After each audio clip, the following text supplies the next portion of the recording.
Hey, everybody. Can you let us know in the chat if you can hear us?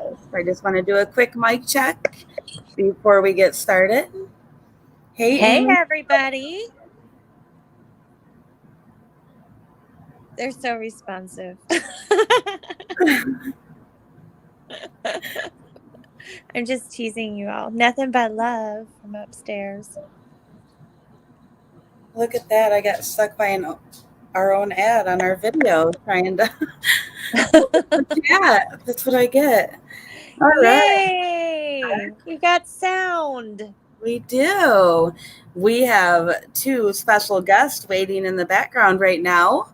Before we get started, I think we're just going to go over a couple things, right, Amy?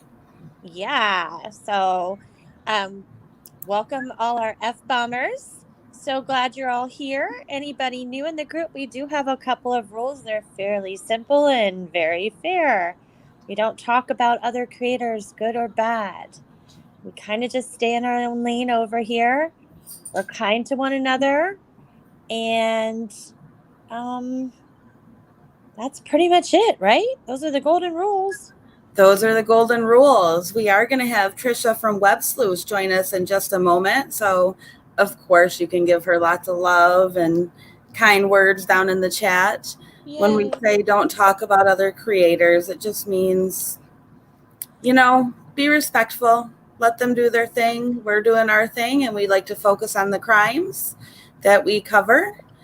So, everybody who is or has been around for a while knows that rule. If you're new, it's a fairly easy one to follow. I guess I can give the disclaimer because I just heard my own dog. So we are operating in real life here. So you will hear background noises like my huskies or my kids or Amy's kids. So if you hear my kids, I have issues.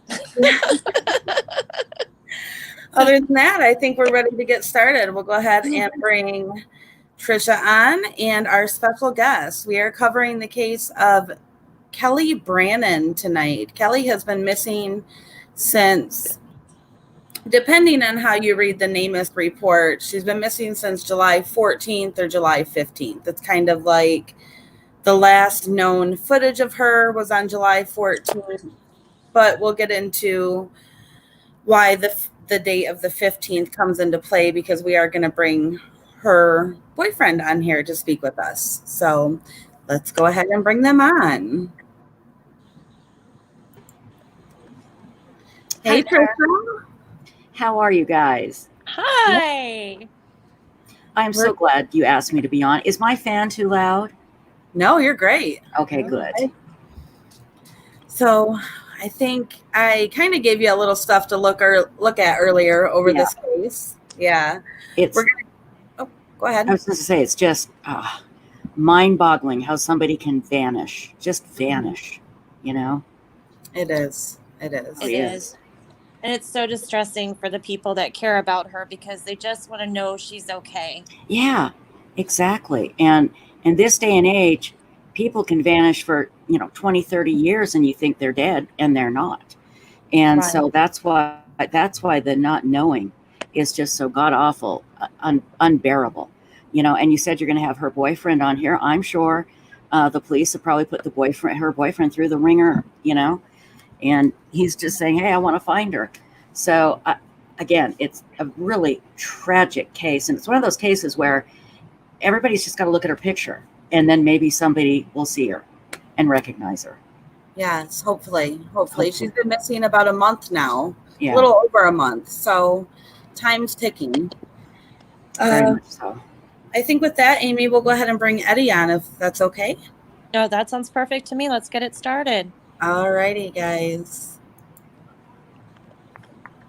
All right, and Eddie is here with us. Hey, Eddie, this is Danielle.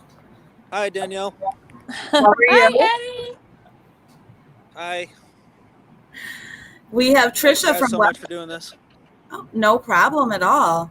We have Trisha from Web Sleuths here with us. I'm not sure if you are familiar with Web Sleuths, but Trisha runs an amazing true crime forum that covers anything and everything you can imagine true true crime related, whether it's missing persons, unsolved cases, cold cases, solved cases, anything and everything, it's there. So we thought it Hi, would Eddie. be great to bring her on here tonight. Good to meet Yeah, I you, Eddie. appreciate Sorry it. it's under these circumstances, but Me too. nice to see Me you. too. Well, thanks for helping out. Okay, anything we can do, anything. Sorry, I'm getting a car right now because I got to plug in my phone so it doesn't die. It's okay. We're real life too. So Yeah, I thought I was all set up, and then my phone started losing battery really quickly. So no, it's okay. from Take the your video, time. just gotta Take plug your it in here. time. Take your time. As soon as you're settled, let me know, and I will tell you all that we have talked to Eddie extensively behind the scenes, and we've had a couple different chats, and he's very forthcoming. And so when we're talking, we're going to provide you with as much information as we can. But if you do have questions, he's very receptive to answering them, so we can field those for him as well. And there's my background noise. I don't know if And you guys can hear I'm that. all settled in now. You are? Okay, great. So, Eddie, do you want to go ahead and tell us how we got to where we are today? Like, kind of the way that you introduced our team to your story and to Kelley's story. Um, Let Yes, me yes. interrupt just one moment. Eddie, the chat is having a hard time hearing you. I don't know. Should I be closer to the mic? Is that better? Yep, that's better. You can actually, if you're using your phone, you can hold it up to your ear like you're talking on the phone too. Is that good? I think that sounds better. Yes. Okay. Okay. You guys got involved because I was just talking on Facebook and on actually the Leela Cavett case. I went ahead and posted Kelley's flyer on there because they have like 10,000 followers, and a lot of people started talking and telling me what I should do, what I could do, and they listed like 5 YouTubers that do these type of things. So I contacted all of them, and you guys actually got back to me, and yeah, that's how I got involved with you. I could tell the story of how she went missing and things like that. yeah. So I'll start them off, I guess, and then I'll let you pick up and fill in the details. So Eddie and Kelley were living in Gainesville, and Yep. they had plans. They had big dreams to move to Detroit together. It was something that Kelley really wanted to do, and you kind of told me, Eddie, I don't want to put words in your mouth, but it kind of like revitalized you, like gave you a spark and something to look forward to and a new Yeah, life. it I was think me and her both wanted to own land. We were tired of renting, and we didn't want to, but we also didn't want a mortgage. So this was the perfect thing to do. Like we can buy a house with just some cash, and we'd have to fix it up. But once we fix it up, and I have construction experience, and she's got a little construction experience. Yeah, that was that, and I thought it was a great idea. She lived in Detroit for 4 months before, so yeah, I was like, great, sounds good, let's do it. And then finally, we were ready to do that. so. You pack up your possessions. She's got hers in her car. You have a truck, and you have your things in your truck, and you all had some. You have a dog, right? And then Kelley had some chickens that she was very attached to, and she couldn't leave those behind. So you packed those up as well, correct? Eddie? Oh dear. Uh-oh, Did we lost Eddie. we Yeah, lost I him? think we lost them. Okay. Text him and see if Okay. he can rejoin. Oh, there he is. Okay. Eddie, you are back. And if you could speak just a little louder, I'm sorry. That's okay. Yeah, I don't know why it's not loud enough. I'm right up to the phone here. I just got kicked off for some weird reason. It happens. It's not. Um, It's not you. I am off. I am on do not disturb. So but yeah, you were going pretty good there. You had all that right. We packed up our car and we headed out. And And my truck, so, my truck just my truck's transmission burnt up an hour. yeah, about an hour, like hour and a half away from where you were living, the truck broke down, and Kelley helped with her car, push your car off of the road, and you found a mechanic place to look over your truck. And so now they're kind of stuck because they have all their possessions in both vehicles, and these pets, and they're trying to move to Detroit. And you went to a place in Live Oak. Was it Armando's? Is that the name of the place? Can you hear me, Eddie? Oh dear. All right. Well, I'll go ahead and narrate this because until we get him back. Um, so basically, Eddie and Kelley have the two vehicles. One's now broken down. They're only an hour and a half away from their starting point, and they dropped the truck off at a place called Reese's Auto Repair, and they're supposed to check back later to find out what's wrong with it. They happened to go to a restaurant to eat, and the owner employee kind of overhears the predicament they're in and with the animals, and offers them a place to not only store their animals in the meantime, but to camp. So for 2 nights while this truck is supposed to be being repaired or diagnosed, they're camping at this farm, and they have the animals out there. Yep. They get a call. Okay, you're back. Yay. I'm back. I think because I had my ear to the phone, it was accidentally clicking something, kicking me off. Oh, that's okay. Do you want to pick up from there? Yeah. So we left our chickens there. They really hooked us up. The owner of Armando's, and we left our chickens there for a couple days. They had a coop. We went down to St. Augustine because we were still waiting for the truck to get fixed. We always wanted to go to St. Augustine, Florida. We drove there with her car. We camped at Anastasia State Park.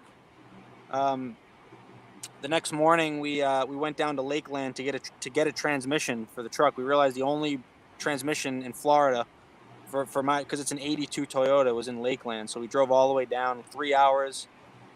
Got it, came back up. It turned out to be the wrong transmission. The people gave me the wrong one. They had it inventoried wrong.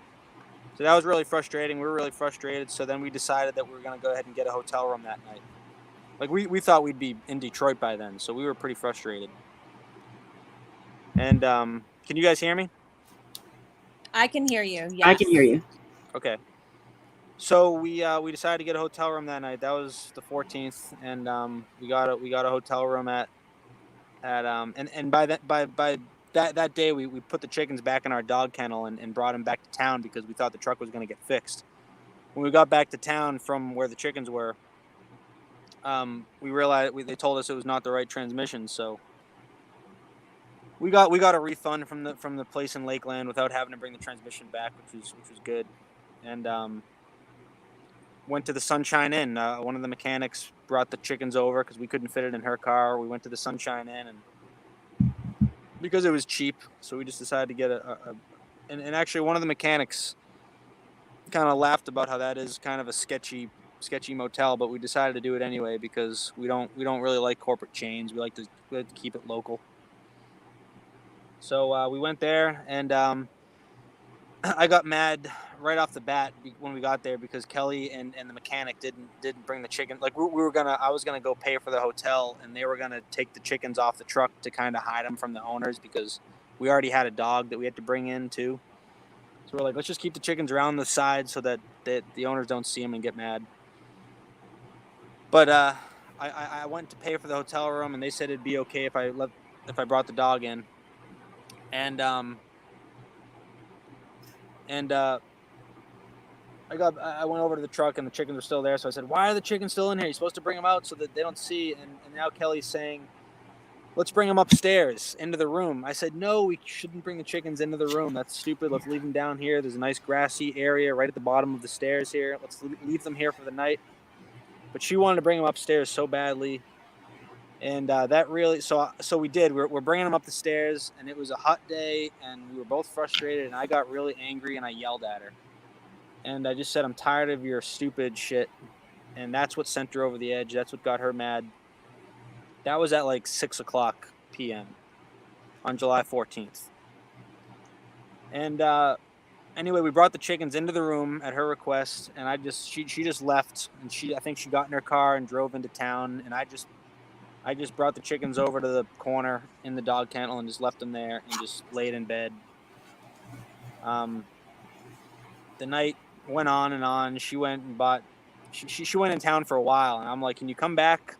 I'm like, I'm like, my dog's hungry because I need my phone charger. She's like, "All you care about is your stuff." I'm like, I'm sorry for yelling at you. Can you go get a pizza? Can you please go get a pizza? And she's like, "You're gonna have to do better than that.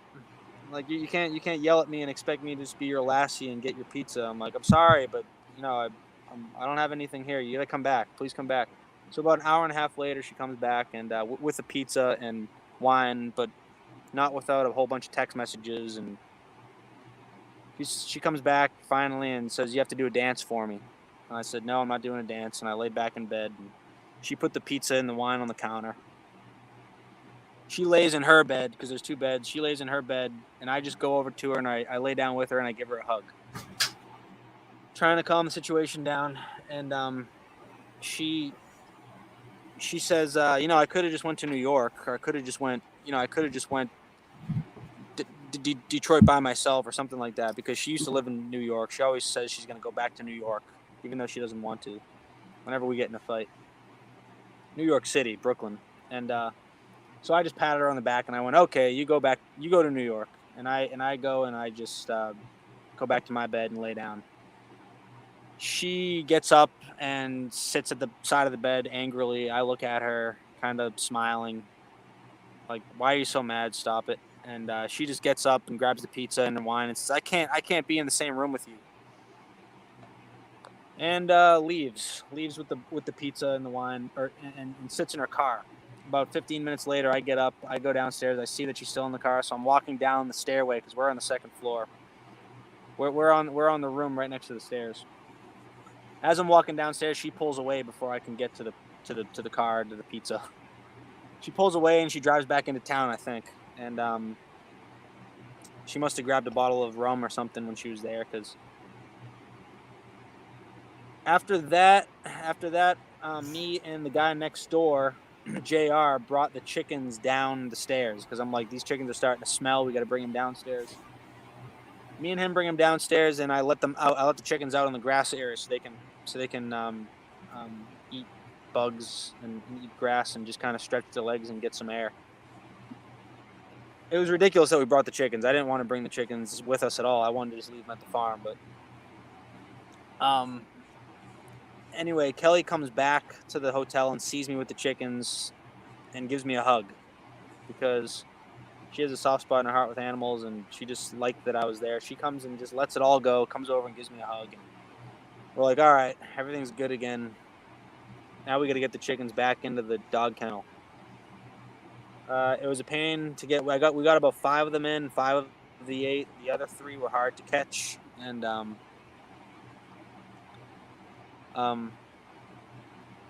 so I got frustrated and I just walked, I said, "Let's leave those 3 out here. They'll be fine. They'll perch. They'll survive the night." But she said, "No, we got to get them back in the dog kennel. I'm like, "Let's just go to sleep." She's like, "No, I'm not going up until we get the." I'm like, "All right, good luck." And I just went back in the room like an asshole. And I went back in the room and laid down, and that was probably around 8:30 because it was getting dark at that point. Might have been 9:00, and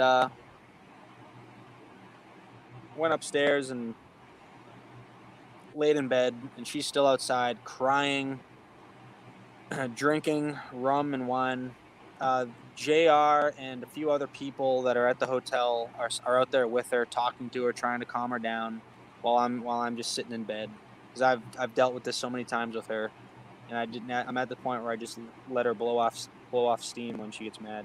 I don't. But really, all I got to do is go outside and give her a hug, and like that'll totally calm her down usually. But I didn't do that. I just let her, because she's texting me all this stuff, like all this just mean stuff, and I'm just ignoring it. She's calling me. I'm picking up the phone. I'm hanging up on her. Watching TV. Around 10:30 or so, I get a knock at the door. It's JR. I open the door. He says, "Come outside, man. Your woman's crying out here. She's drinking." He's like, she shouldn't be driving. She says she's gonna drive. Like, come out here and help her out. I'm like, all right. So I go out there, and all I do is I slip her keys off her waist, her car keys. And she looks at me in horror, like, "What are you doing?" And she gets really, of course, that doesn't, like, I think I'm saving the day, but that just makes her more angry. And I think I'm out there for 2 minutes, and she's a mess. She is crying, wasted drunk already at that point. I didn't realize that she had that bottle of rum. I thought she was just drinking that bottle of wine. But she's crying, and the chickens are still out. You know, she's crying about the chickens. She's crying about me. I take the keys from her. I say, "You can't drive," and I just go back to bed. I just go and lay in the bed, watch TV, because it's been a rough, like the 3 nights before that, we just camped. So I was really glad to have a bed. I didn't want to spend it outside arguing with her. That was around 10:30. Around and she's still sending me tons of text messages. Around 12:30. She says, "You just wanted to steal my car. I reported you to the police that you stole my car just because I took her keys." Like, that's how drunk she is. She's not thinking clearly. "You stole my car. I'm leaving. I'm taking my clothes. I'm taking my guitar.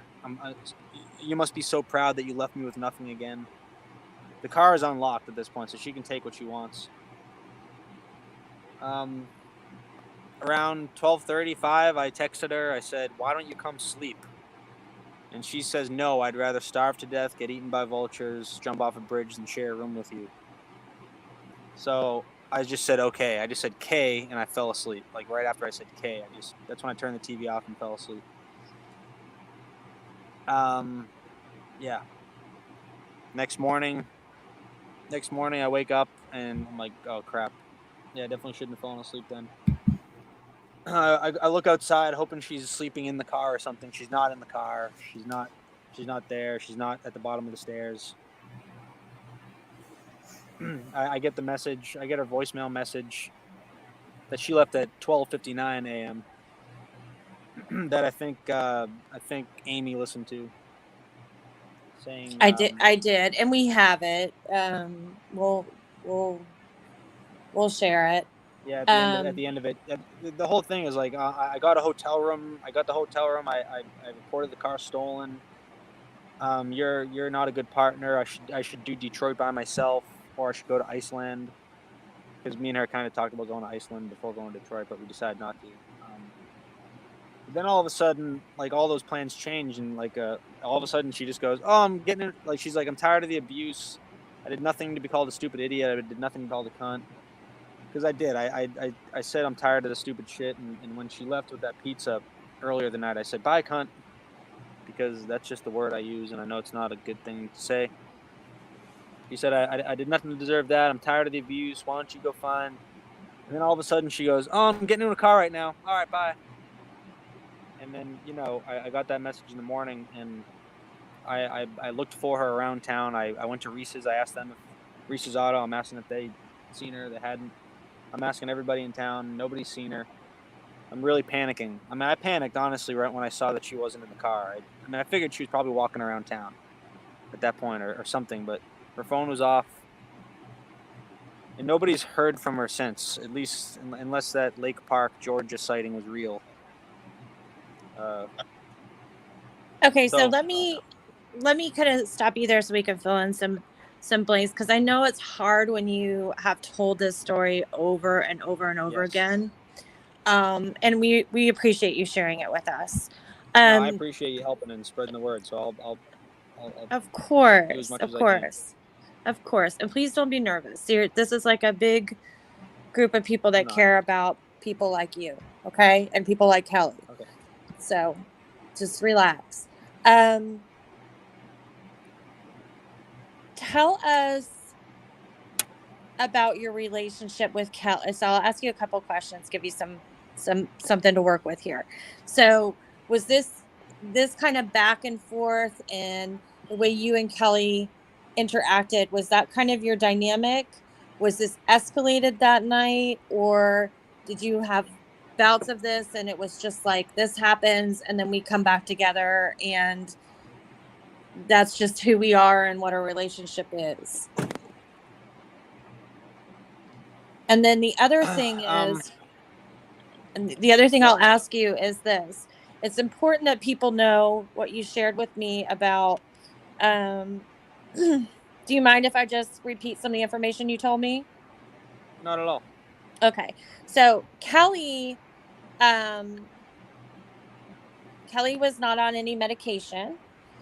She did have a diagnosis for PTSD, and she was receiving some benefits for that. She kind of she's kind of a free spirit, and she just lives her life the way she wants to, and bounces around, and probably is more about experiences than anything else in life. And so one day she opens the mail and she has all these back benefits on a card for her. So she had a substantial amount of money on that card. She also wanted to travel, and her passport was very important to her.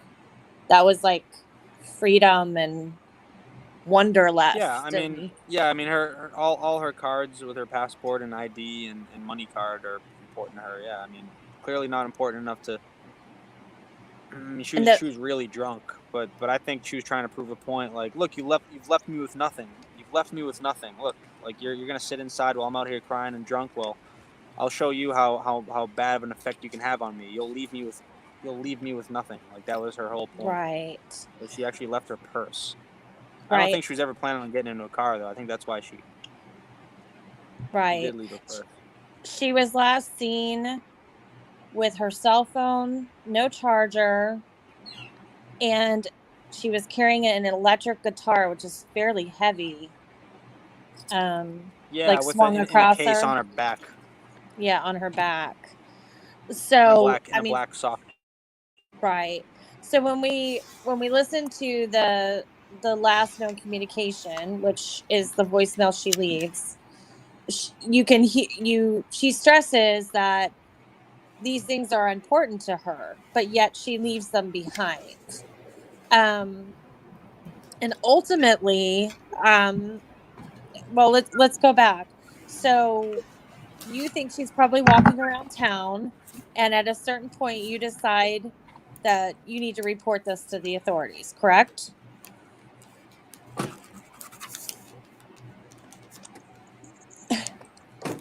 Are you still there? Yes. Okay. I'm sorry. Yeah, I'm still there, but you're really breaking up. Oh my gosh. Okay. Can you all hear me down there? I can hear you. Okay. I can hear All you. right. I think he might have a service issue, maybe. Okay.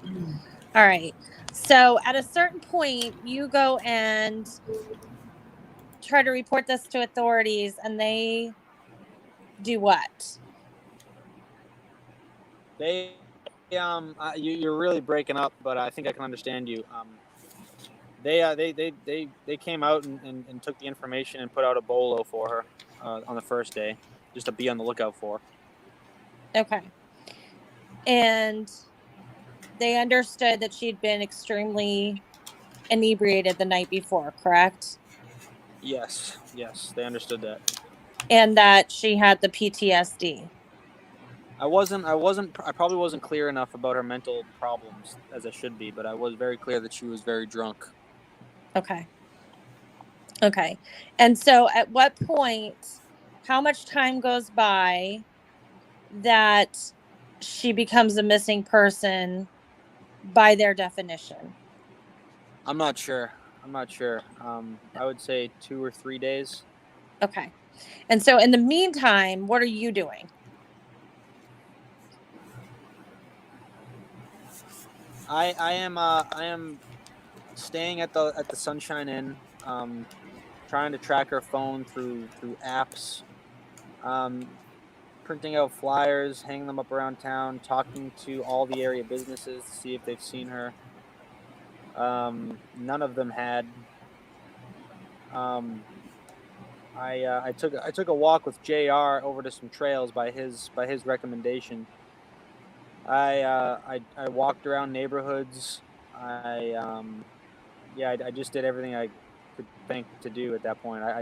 I wish that I had looked up local sex offenders while I was still there, because I would have went and just knocked on their doors just to kind of feel it out, because Right. the cops haven't done that. Right. But I didn't think of that until I got back home. But So there's like something seven registered sex offenders like right around the Sunshine Inn, like within it's blocks. yeah, it's very scary when you look at those maps. I've seen them. So at a certain point, you start asking the police about pinging her cell phone, and what do they tell you? Yeah, Detective Harrison told me that I was talking to him in person probably a day or two after she went missing, and he said there's not enough evidence to say that she's in danger to ping the phone. And other cops kept saying how expensive it is, and how much they need a subpoena, they need this and that to do it. All these excuses, all these different excuses why they can't ping her phone, which is God, very that makes me so frustrating. mad. I'm sorry, that's just I'm like, she wouldn't even ridiculous. go a day without. Yeah, I was like, she wouldn't even go a day without contacting me to tell me. I'm like, we've gotten arguments before, but we tell each other to let each other know we're okay at least. And I told him that. I'm like, pretty sure she's in danger. I'm like, I'm almost positive. Right, But because they just no. It's. right. It's important for people listening to I'm sorry. understand. I'm. Am I still breaking up on your end? Okay, I'll talk to the chat, and when you You can are. hear me, it's important for you all listening to understand that Kelley would do these things every once in a while, but it was like 36 hours, and she'd come back, and she was in constant contact during the whole time. It was like, I'm stuck here on the side of the road because you did this to me. Kind of like that was just their dynamic. And so when she's not trying to reach out anymore, it's breaking a pattern that that she had. Right. Had she walked away before? Yes. But they always knew that each other were, that they were safe under their, under their terms. And so when he doesn't hear back from her, he's starting to get concerned. So do you Amy, if I could just say one thing, sure. I think it's also important for everyone to realize this wasn't an area that they were living in. No, they broke down, and yeah. Right. They broke down and they were staying in this hotel. So I believe, to our knowledge and from what we've learned from Eddie, Kelley didn't really know anybody in this area. Somebody on Facebook is asking about the JR guy. Did he see her leave? What's his story? So those are all very relevant. JR was out. JR said that he went to bed right after he knocked on my door to tell me to come outside, and I went and took her keys. He said he went to bed right after that, so he said he didn't see her leave. But he's definitely a sketchy guy. And I told Amy, I put my guitars in his room a couple of days after she went missing, because he had a room for like a week. So he said, why don't you put your stuff in my room so you don't have to keep worrying about putting your stuff in the car back into a room. I said, thanks. So I put a bunch of stuff in there, and then my guitars, my two good guitars and my amplifier got stolen from his room, and he claimed he had no idea. So he's definitely not a trustworthy guy, but he expressed so much concern in her missing and actually helped me look for her that I trusted him. But he had also, I don't know if he has anything to do with. Well, I don't want to make you uncomfortable, but there's something that we always say here, and it's everything is relevant until it's not. So one of the things that you told me is that later on you found out that the evening of the 14th, Kelley was still outside. She was sitting on the steps of the motel, and she was still drinking, and she was still having moments where she was very upset. And JR offered for her to sleep in his room. Correct? Yeah, he did. Yeah, he offered that. He offered that. Yeah, and of course she said no, which is very very like Kelley to say no. I'm not going to do that, but Right. I don't know. I don't know if JR had anything to do with it because when I came back the next day, he was like angry at me because of all the stuff that Kelley was saying about me when I was in my room. Oh wow. I don't know. I don't know about JR. I definitely hope the cops can question him more. I mean, right. So I definitely wish the cops would question him more and find out where he is. well, as long as we're talking about law enforcement, it's Live Oak Police Department who handled the case, or who is handling the case. And they did interview you, correct? I'm sorry, Amy. You're really breaking up. No, that's okay. You know what? Okay, if you can. I mean, I have full service. No, it's okay. Danielle has some questions, I believe. So what I'm going to do is, it might be my problem, and I'll try to fix it on my end, and I'll let her interact with you for a while. Not but I will deal with my dinosaur issues over here. Okay. Can you hear me, Eddie? No, you guys are all really breaking up. I don't know why. I have full service on my phone. I'm not sure why it's happening. Huh. Okay. Can I give it a shot? May I give it a shot? Absolutely. Can you hear me, Eddie? This is Trisha. That's even worse. Eddie, are you there? Yeah, I wonder. Eddie, I don't know if you can connect to Wi-Fi, maybe.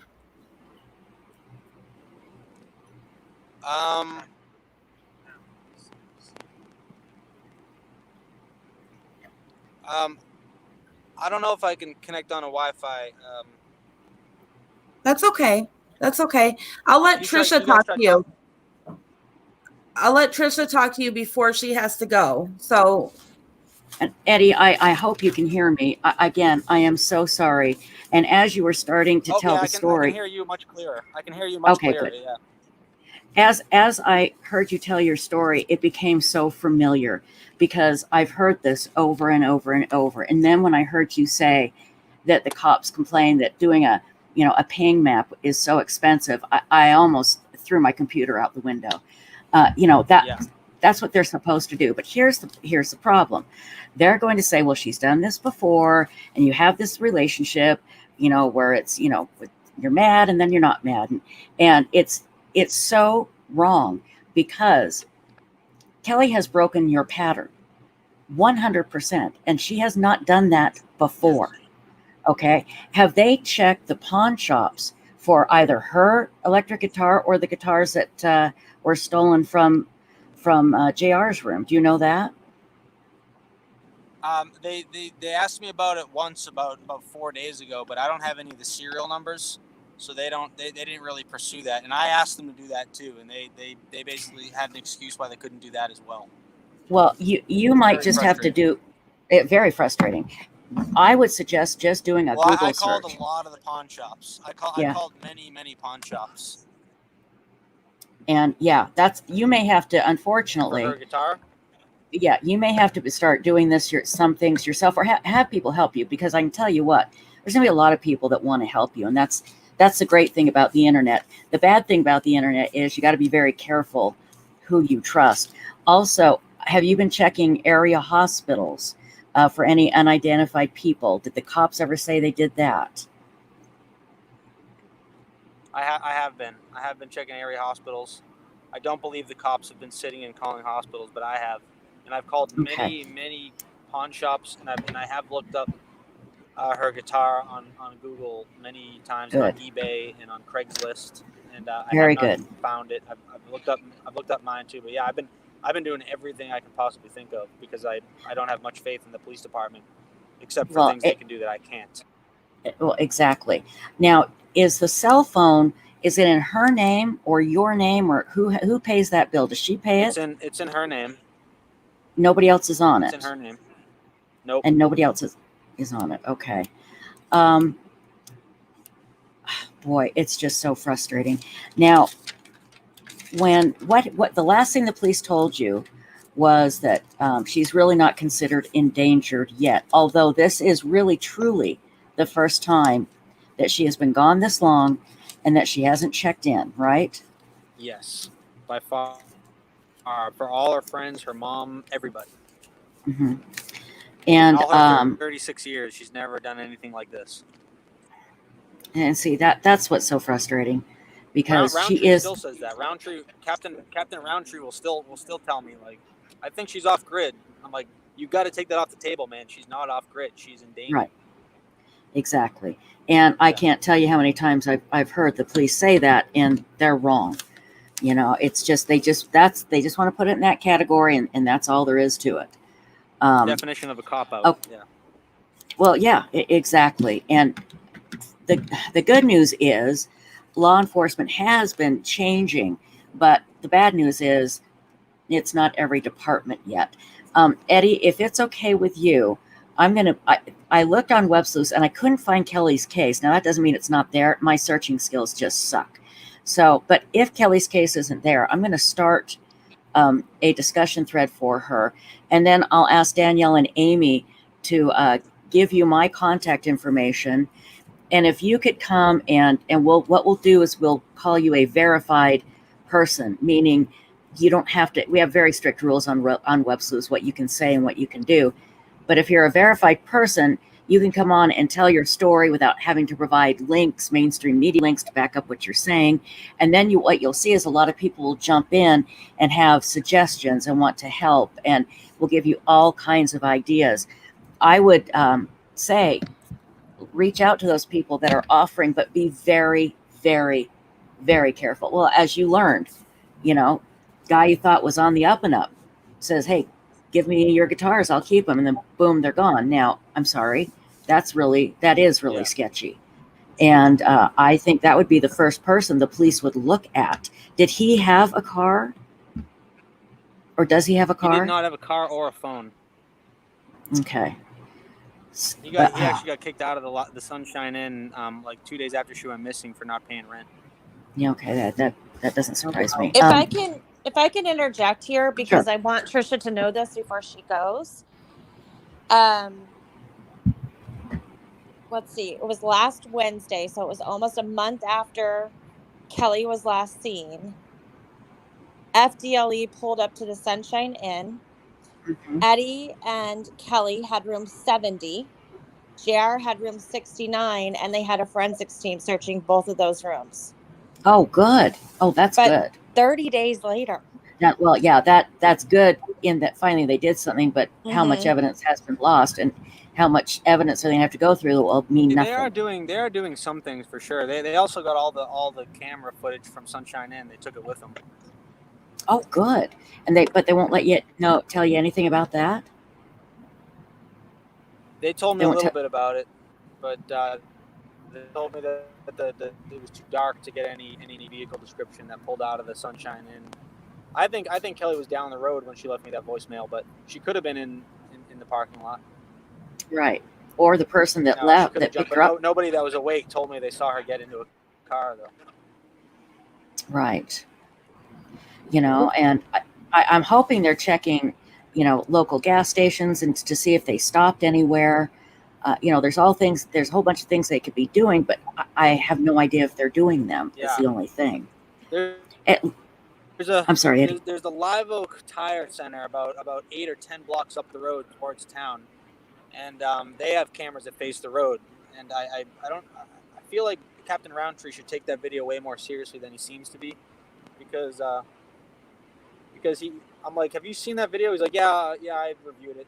I'm like, okay, well, I mean, how many cars are driving by at 1 o'clock in the morning? Right. You know, if there's a car driving by at 1:02, 1:03 a.m., that's probably the car Kelley jumped in. Don't we have a general car description? If you can't get a plate number, don't we have a general car description that can be released? And Exactly. and he just says, you know, he just kind of wipes it off and says, you know, I can't see anybody inside the car. I'm like, yeah, I know, but don't we have a general car description of what it could be? You know, they all the time. They all the time say, we're looking for the driver of this car. They're not necessarily a suspect. You know, they want to eliminate them as a possible suspect. So, ladies and Eddie, I am so sorry. I do have to run, get ready for my show. It's coming on in just a few minutes here. But Amy and Danielle, I'll get with you. Eddie, I'll get with you. And we could just all keep working together and let's hope we find her. Okay? Absolutely. Thank you, Tricia, so much. I'll get with you later. We have links for everything that we can put in that thread to help you get it started. So thank you. And we're going to play the voicemail. Praying for Kelley and Eddie and everybody. So, okay. Yes, thank you guys. Thank you, Tricia. Good night. We'll be in touch. Thank Bye-bye. you.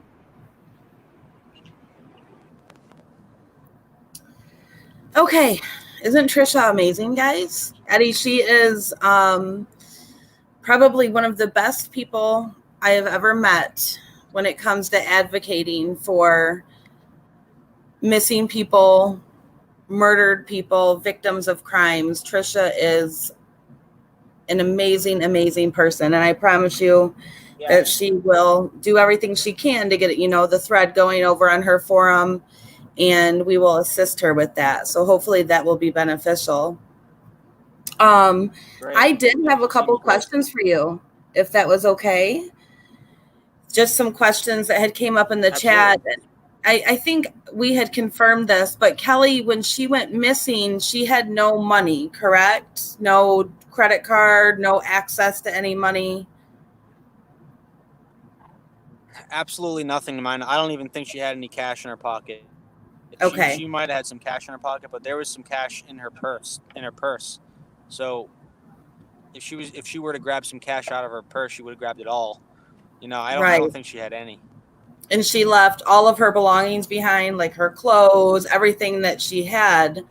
I think when Amy and I were speaking, you had said that you had loaded everything up because she just left it all behind. Is that correct? Yep.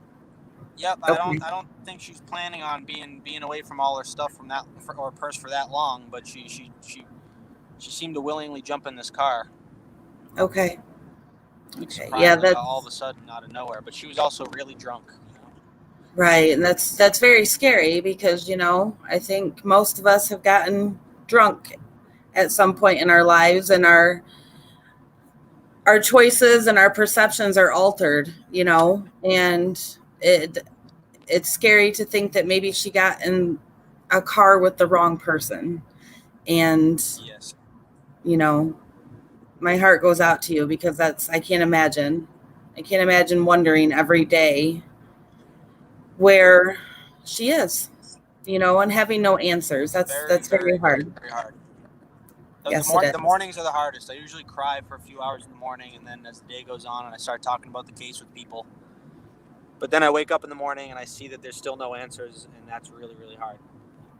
Yeah. So, I'm so sorry. I did want to bring up the Leela Cavett case and Shannon Ryan. Shannon Ryan just went to jail a few days ago. Finally, they got him in jail. He did, yeah. Leela Cavett. We're trying to figure out where he was on the night of July 15th, or the night of July 14th and into the 15th. Oh wow, because that's around the same area. Well, not the same area, but it's. Well, he was down. That happened down in southern Florida, like right. Hollywood, Florida. But apparently, Alabama down to Florida. Is not near when Kelley went missing, but the odds of him picking her up, him being the car, is probably pretty slim. But do you know what the car looked like that picked her up? That picked up Kelley? Yes. No. Okay. No, I I believe know the Shane and car. Ryan's car is a 4-door Lexus, though. Yes, when the bumper is missing. So I think that's an interesting Yep. thought that you have, though. I would have never thought of that because, like you said, he's in southern Florida, Broward County. So, but that doesn't mean that he didn't travel north during that time Yeah. period. And we're not saying that he did, but that is definitely something to consider, I think. Um, Well, I'm so gonna ask Roundtree if he can watch that video again at Live Oak at the Live Oak Tire Center and see if there's a car that drives by that doesn't have a front bumper. You know. yeah, yeah, definitely, definitely. I will let Amy come back in here. Well, you know what I mean. You're gonna let me? I'm gonna let you. I'm Mother, gonna. may I? Yes. Um, yeah, because there's some other interesting things that people need to know to get a full understanding of the story. So you were interviewed by the police, correct? Yep. Yep. Okay. Had an interview with Captain Roundtree, and right before I left to go back up north. Right. So you explained to me, but I think some people question. So I will tell you that Eddie is no longer in Florida. He is up in New England. He is with family. Um, Kelley's family is up there as well, close, within a good Oh, distance. 2 hours north. Right. So, Just her mother. right. So your truck is still, so basically you're trying to pay for a hotel room. You're trying to look for Kelley. It's getting hard. You've given up your place in Gainesville. So the only thing you could think of is to go back to your family home because you don't know what the hell is going on anymore. Your truck doesn't Yeah, I work. felt like I did everything I could do there. I had no idea where she was, and my buddy Saeed was convincing me that I should. He's like, "It's time to come home, man." So I took his advice. My sister was telling me the same thing, so Right. I took their advice, and I didn't. It was obviously very hard to leave Florida without my Of girlfriend with course. her car. Of course. And that's where I'm getting to because what Eddie does is he makes a deal with Reese's Automotive to store his truck. So and I want you guys to understand this. When they're moving to Detroit, they had to pare down what they had. So anything that was really important to them was either in the truck or the cars because that was their whole life in those vehicles. So there's one working car. It's Kelley's. Kelley's gone. The truck doesn't work. Eddie makes the deal with Reese's to store his truck there. He takes Kelley's belongings out of her car, puts them in his truck, and then transfers his stuff to her car. And he asks the police, "Is it okay that I leave? I'm going to take Kelley's car back up north." He has her purse and he has her laptop, and they say, "Sure, that's fine." Right? Yeah, numerous times, a couple times I asked them, and I asked a few different officers and separate occasions, and they said that's fine. And by the way, when Kelley left the hotel, she took her car registration. So if she does have any ID on her, it's that if she still has it on her, because the car registration has her name on it. Oh, that's right. That's right. Because in her state of mind, she was taking that out of the car to prove that the car was hers because you had taken her keys. Right. Like I took her keys from her, so she'll take her registration. Right. Right. Right. Yeah. Yeah. Well, I think we've all seen that happen, in some way or another. Yeah. So tell us well, I'm going to tell you how I feel about this. And I told you this the other day too. I find it very odd that they allowed you to transport not only her personal items, but just be like, okay, well, this woman is missing. We can't find her. And we're going to allow you, who they have told you that you're a person of interest, correct? Yeah. I thought it was a little weird too, to be honest, but Mm-hmm. I was glad that they were letting me. Oh, of course. But I mean, I have a point here, and I'm kind of like not going straight from A to B. I'm taking the pancake tour. But I find it interesting that they tell you that they think that maybe she walked away. And you and I had this conversation too, because I said sometimes people walk away from their lives. And Eddie said to me, if I got a phone call tomorrow that she was safe and she never wanted to see me again, it would be the best phone call I ever got. I would be sad, but it would be the best phone call I could get because I'd know she was safe. Yeah, absolutely. So there's that. But they're telling Eddie that she's off the grid and that she's done this before and these kind of things. That there's a chance that she is. Right. But she's registered in NamUs as a missing person. So there's kind of a mixed message going back and forth. Yeah, well, I mean, they are trying to find her as if she is endangered, but they're also saying she could be off the grid because knowing her, she has a history. Like, I can't believe Roundtree is still bringing that up a month later. Like, he'll still say that to me when I call him because I just ask him a lot of questions, and he's like, well, knowing her, maybe he's just trying to make me feel better, but she was actually restricted. You couldn't click on her name until about last Thursday when I called Roundtree and asked him why it's restricted.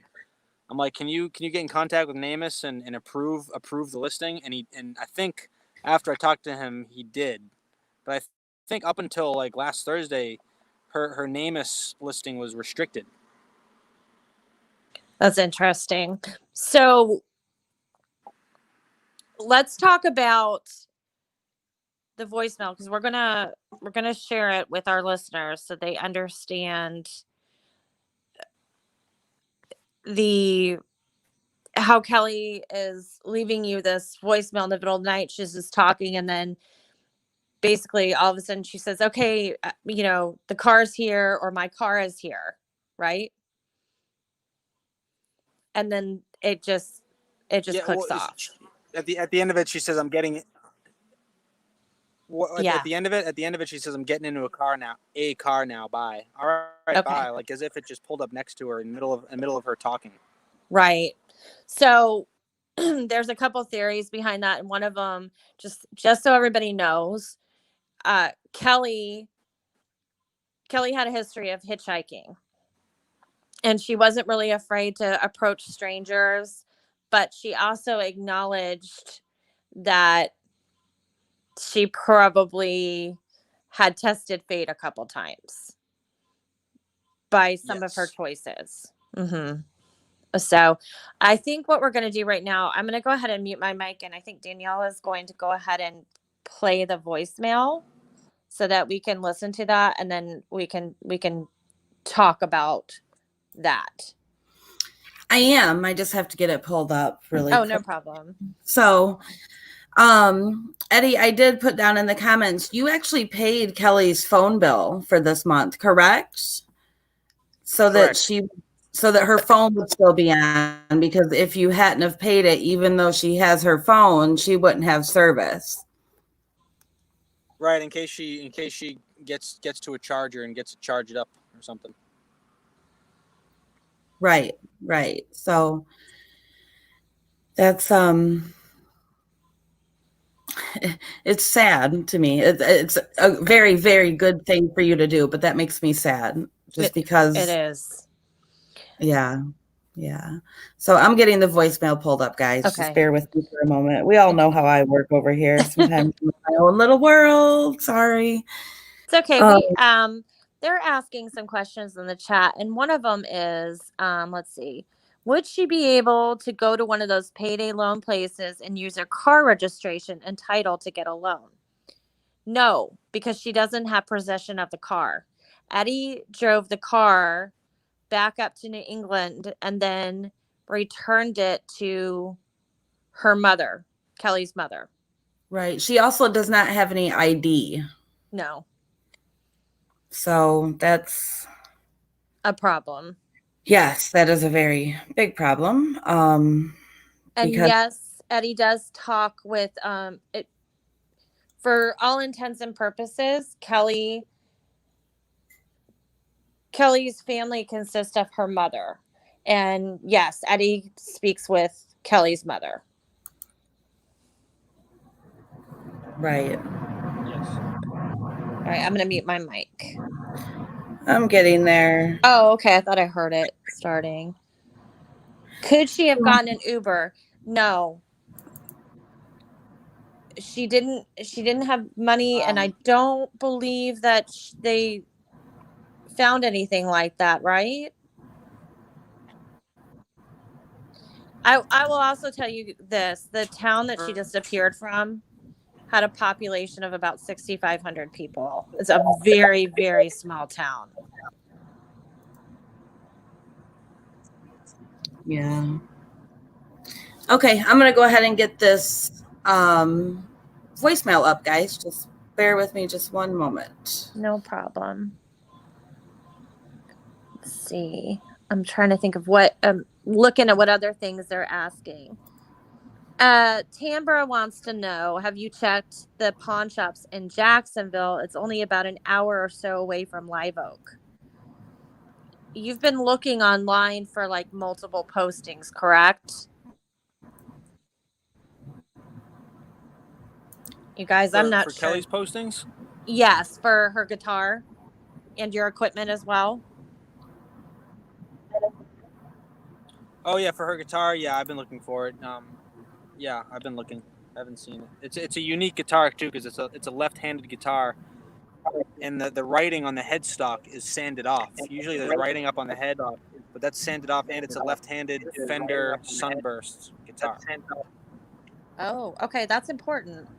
I'm gonna write that down so I can post that.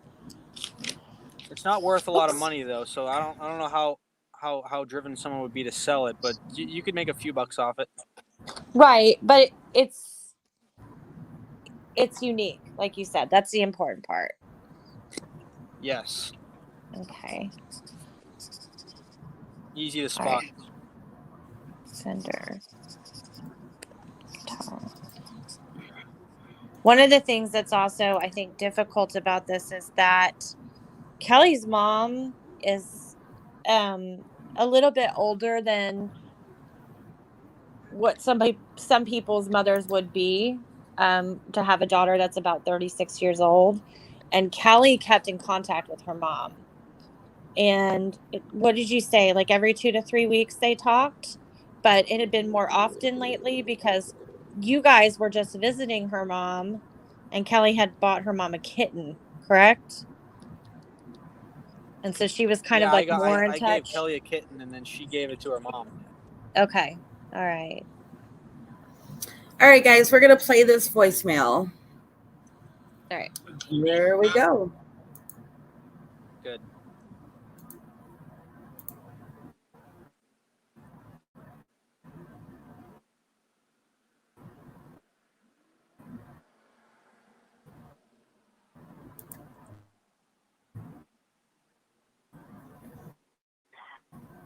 Oh, great.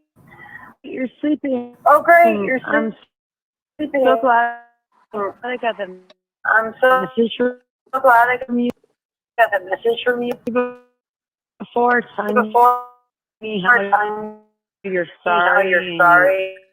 You love me and how you want me so much and all that bullshit just to get my car. Well, anyways, I've heard to my own room at the sunshine in every report my car stolen and told them who stole it. So expect cop knock at your door, and I will be right next door.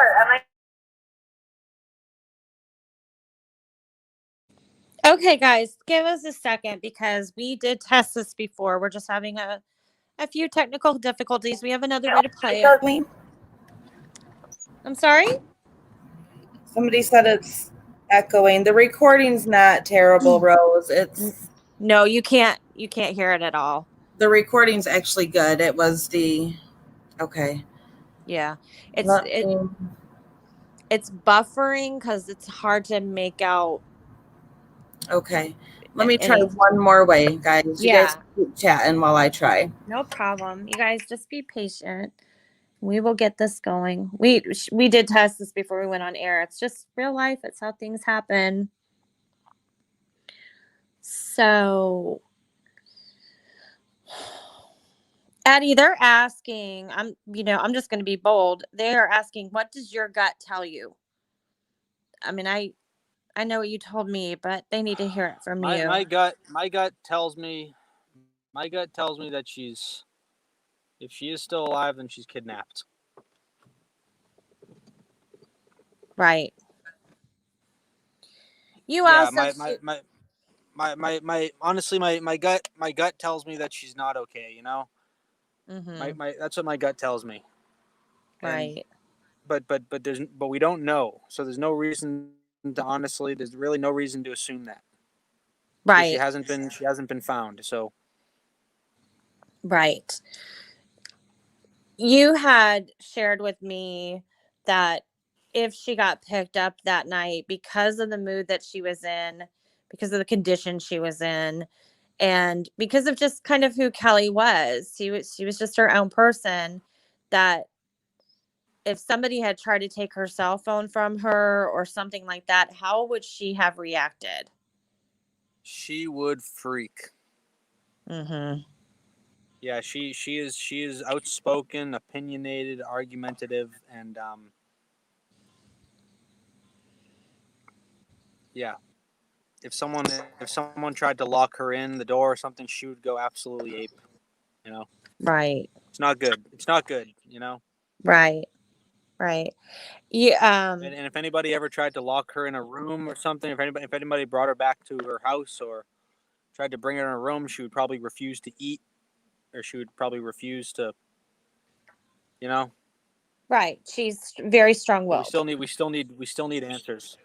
Yeah, she's Of course. very, very, very strong-willed. Mm-hmm.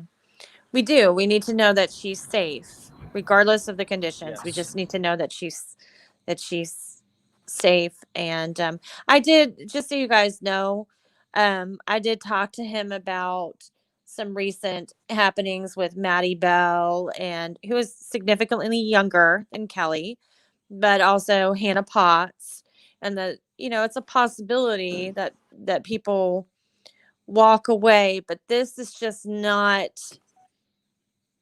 not her character at all. Even when she walked away before for 36 hours or whatever, she was in contact with Eddie the entire time. He hasn't heard from her since 12:59 a.m. on July 15th.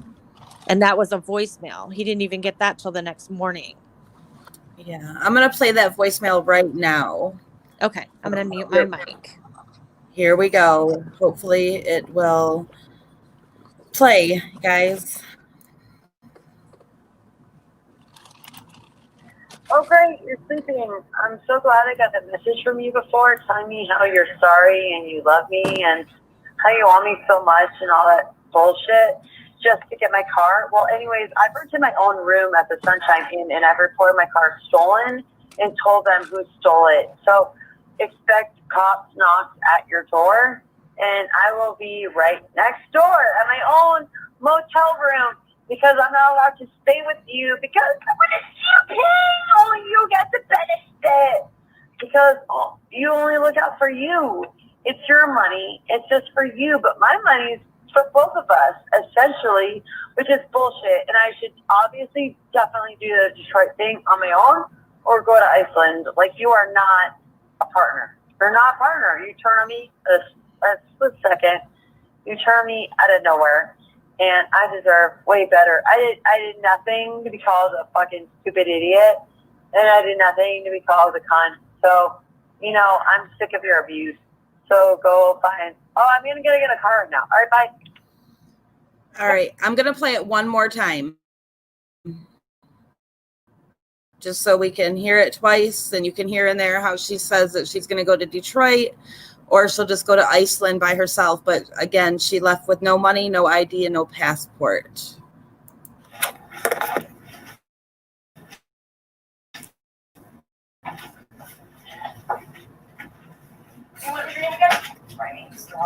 Oh, that's the wrong thing. Hold on. Let me get in there.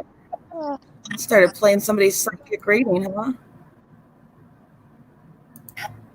There we go. Oh, great. You're sleeping. I'm so glad I got that message from you before telling me how you're sorry and you love me and how you want me so much and all that bullshit just to get my car. Well, anyways, I've rented my own room at the Sunshine Inn, and I've reported my car stolen and told them who stole it. So expect cops knocks at your door, and I will be right next door at my own motel room because I'm not allowed to stay with you because when it's you paying, only you get the benefit because you only look out for you.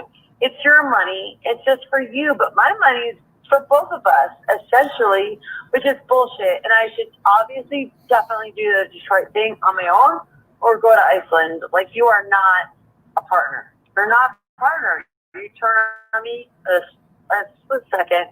You turn me out of nowhere, and I deserve way better. I did nothing to be called a fucking stupid idiot, and I did nothing to be called a cunt. So, I'm sick of your abuse. So go find. Oh, I'm gonna get a car now. All right, bye. Yep. You can hear that voicemail ends with her saying, "Oh, I'm getting in a car now. Bye."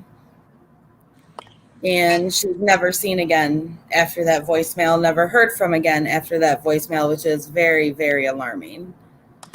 It's extremely scary to think about. Eddie, were you ever able to confirm? I know she says in that voicemail that she rented a room next door to your room. Was that just her talking, or did she actually rent a room?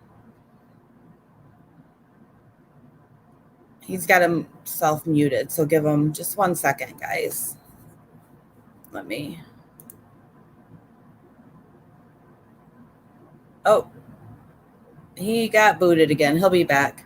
I think he's having some service issues. But what did she say after she said, "I rented my own rooms"? Let me listen to it on my phone really quick, and I can tell you. You guys will be able to hear it as well while I listen to it. Yeah, the high-pitched part. I'm not really sure what she says. Let's either. see. I almost played a psychic reading. Did you guys see that? While we're waiting for Eddie to come back, I did. I did. Ariel Doe says there aren't any cameras in that town, banks, supermarkets, gas stations. Actually, Eddie was pretty diligent about driving around and notating where there were cameras facing the roads and the parking lots. He knows that some of them have been checked. Some of them, by the time they were checked, they had been taped over. And he's in an interesting position because he has been told that he is a person of interest. And when he felt like he wasn't doing enough, he started calling like the convenience stores and anywhere he thought that she might have gone and trying to talk to people. And he was told by the police that he's not allowed to contact potential witnesses. Right. And he's back. I found. Oh, great. Okay. So, Eddie, I was asking right before you got booted, do you know if Kelley, I know she says in the voicemail that she rented a room next to you. Was that just talk, or did she actually rent a room next to you? She never did. I talked to the Sunshine Inn owners, and she never did. Okay. And she also never reported the car stolen like she said she did. Okay. And do you know, so I don't have to play the voicemail again, what does she say in that voicemail when she says that she rented a room next to you, and then she says something else that's kind of hard to Oh, yeah, understand. when she goes high like that. I don't know. I think she said, "You get the benefits because you're the king," or something like that. Okay. Yeah, I Yeah, think it's that's kind all of she hard to said. understand. She's clearly inebriated. Yeah. Yeah. I don't know. So, I mean, there was an apparent sighting of her in Lake Park, Georgia, on July 21st, and it was unconfirmed, but it really sounds like her. You know, it really sounded like it was her.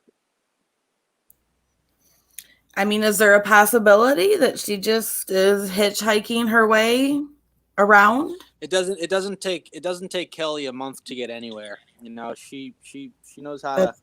And if it took her 2 days to get a ride, she would call somebody. You know, she would borrow a phone and call somebody for some help. Okay. She hasn't called anybody. Right. And of Somebody's got to know. Somebody must know what car she jumped in outside of that hotel. You know, somebody must know. Even if that person just gave her a ride somewhere, innocently, or whether they did something bad to her. Somebody must know. I mean, that hotel is not even near a major highway. I mean, it's 10 minutes, 15 minutes from Route 10, which is north of town.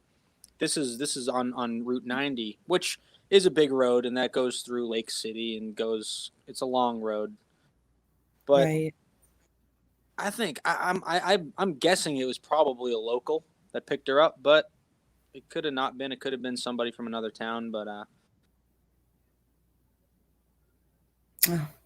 he got kicked off again. It's having the worst luck. Yeah. So, well, one of the things that he had shared with me is that Kelley kind of bounced around a lot in life, but everywhere she went, she made good friends and established friends, and she has a big community of friends in Brooklyn because she lived there for about 9 years.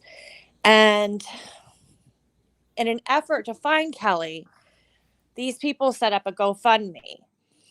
And the GoFundMe was to hire a private investigator. And when he comes back, let me know. So I'm not talking for him. Okay. Do you want to tell them about the private investigator and how that came about? Yeah. The private investigators in Gainesville, Florida, and Bob Murray set up the GoFundMe. He's her friend from New York City. He set it up. Eventually, we raised $4,500. But we hired the private investigator like a week after she went missing, maybe even less than that. Mike Thompson, PI, out of Gainesville, with his wife Judy, and they were really afraid to step on the cops' toes. You know, the Live Oak PD, and they were really afraid to overstep their bounds, and they didn't. I mean, I don't think they really did much. They called a lot of places, like they called the lawyer, like Kelley's lawyers, because she had gotten some legal trouble in Gainesville, and to see if they had heard from her, but they hadn't. But anyway, they've run out of money at this point, I think, and I believe they're off the case. Right. So they basically, you gave them a retainer, and that has since run out, and it was not a fruitful endeavor, for lack of a better word. Or no, it was not. We raised a lot of money at the beginning, but then, you know, as now it's a month, people aren't just throwing more money in at this point. Right. So, in the meantime, you have been burning up phones, doing what you can. You've been mailing flyers to different law enforcement agencies. Yeah, a lot to all the sheriff's offices up and down the country, all the main cities basically. And today I mailed some to ones on Route 10, which go horizontal. Right. So one of the things I think I want to we have to figure out, I'll put it on the main WTAF page. I'll put Kelley's NamUs link and her flyer, and I'm going to ask you all to share it so that we can just get some eyes on this. Yes, please share. I actually think I have that on there. So do you? That's awesome. Yep, we will. I'll share it again from our page as well. So I mean, she It is could be awful. walking around in a daze, for all we know. She even this late in the game. I mean, she could have lost her mind, and the more people that know about it, the more likely she is to be found. But also, the more likely that someone will come out and know what car she jumped in that night too. So they're asking if she has any active warrants anywhere. Not. She does not. Yeah. All her legal troubles were actually getting fixed up and tied up pretty nicely before this happened. Right.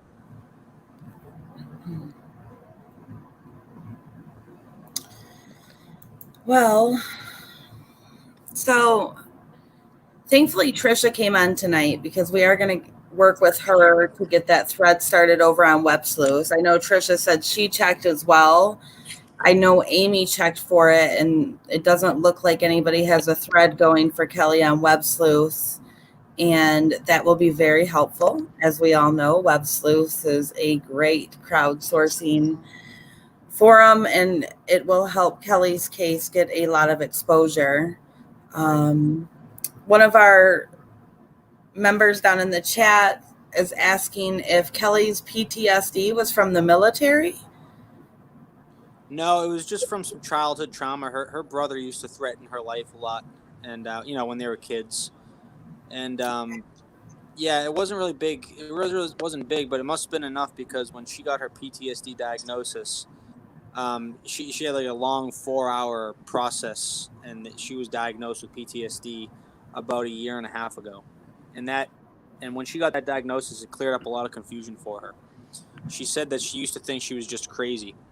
But then when she got that PTSD diagnosis, it made things more clear of why she acted the way she did and why she freaked out a lot and, got nervous and got anxiety.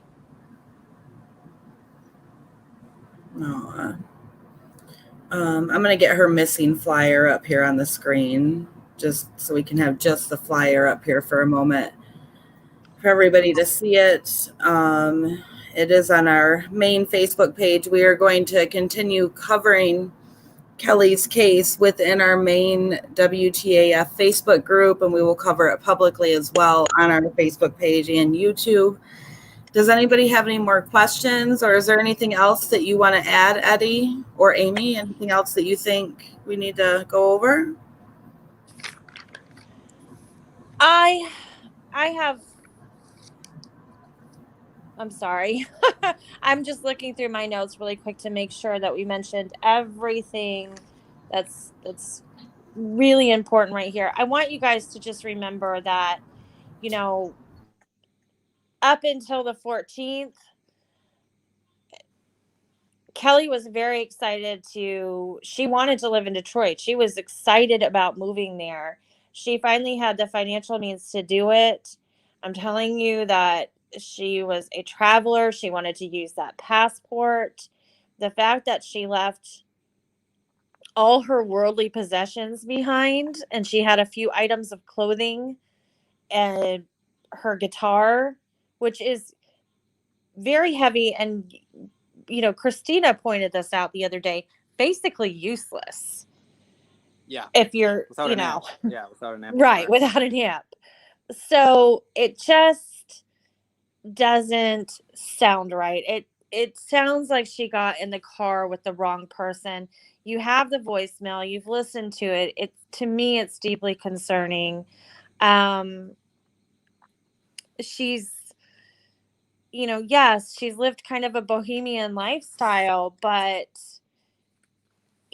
that's her prerogative. She's young and she doesn't have children to think about, and she can do those things. Those are her life choices. We still need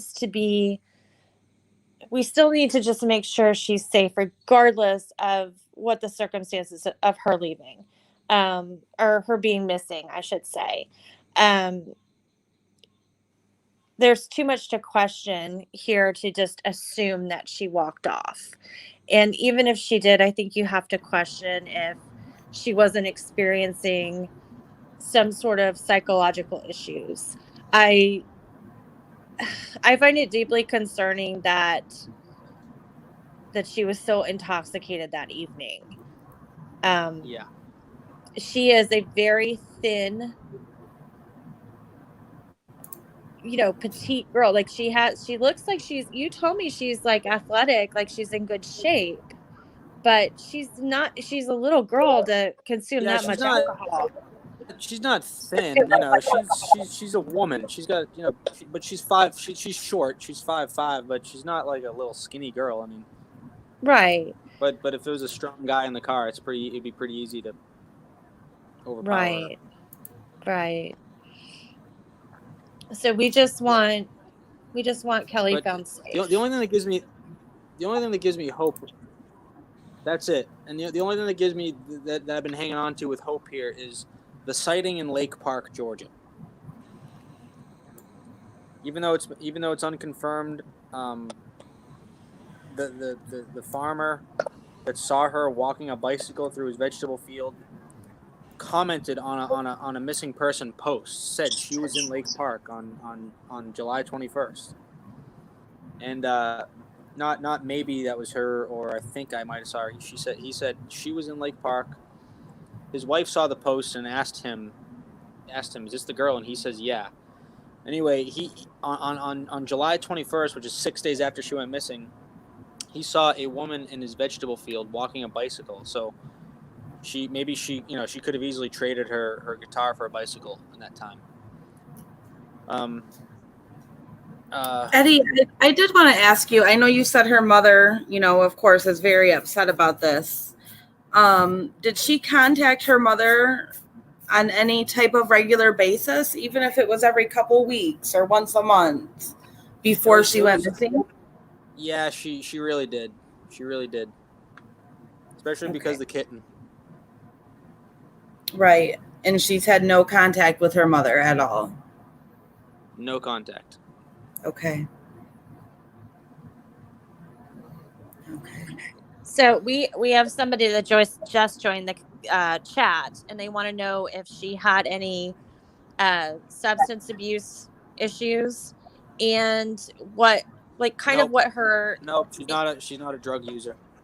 Okay, so the second part of their question was: is it possible that they were in contact with somebody, or that she was in contact with somebody online? Was she a social media user? She had a Facebook, but she hadn't been using it that much the last couple months. She's not a big social media user. She was texting me like the whole time, so I don't think she would have even had time to call anybody else or make an arrangement. She doesn't know anybody in that town. You heard the voicemail. It really sounded like, I mean, she could have put something forth ahead of time, and then all of a sudden, like, she's like, oh yeah, and then because when you're drunk, you put something in motion and don't even realize until it shows up. But It really sounded like a random car pulled up next to her on the road that she was walking on. And she just went, oh, I'm getting in a car now, bye. And then it sounded like she said something right before she hung up, like asked the guy a question or something. But it was just a quick thing like that.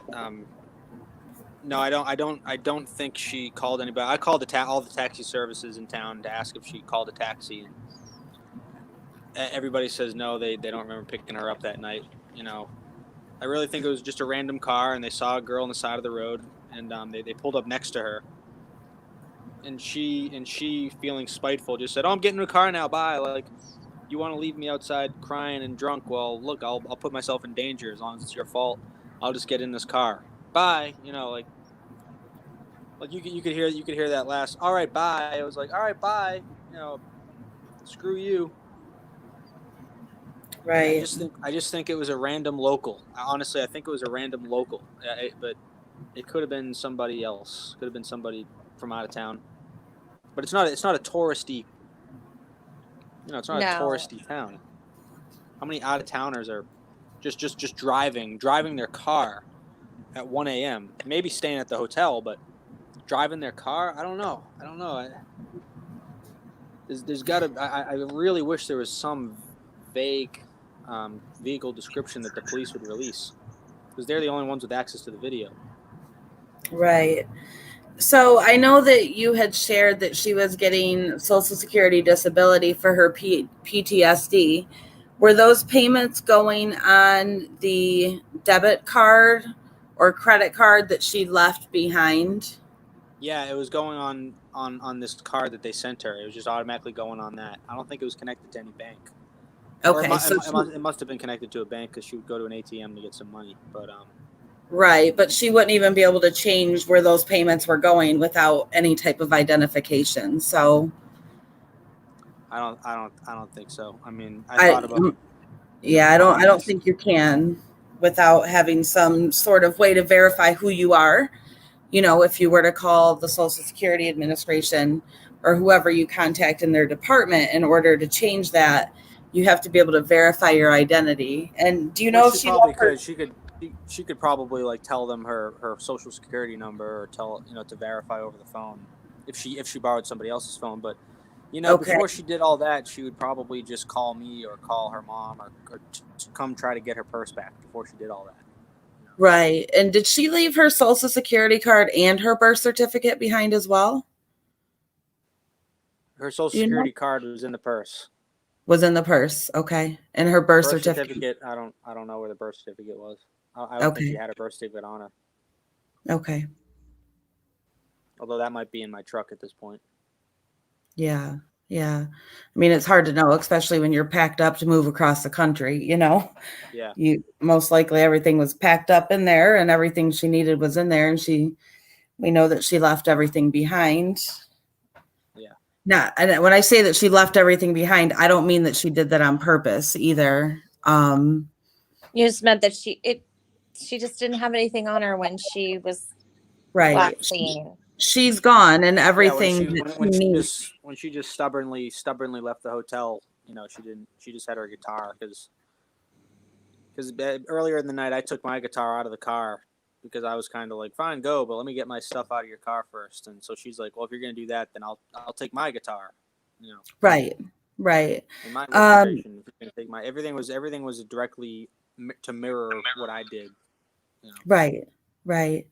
One of our subs down in the chat wants to know if the Honda Civic that was brought up in the Nameless flyer, has there been any leads on that on the hotel surveillance? No, the Honda Civic turned out to be a void lead apparently because these two kids outside of a Dairy Queen told me there was this Honda Civic that tried to pick up a girl outside of another hotel, and so I kind of ran with that. And Okay. and I talked to another officer, and he said he knew about that incident and that car doesn't go around picking up people. So I didn't. That probably still shouldn't be on the flyer. Right. Right. Okay.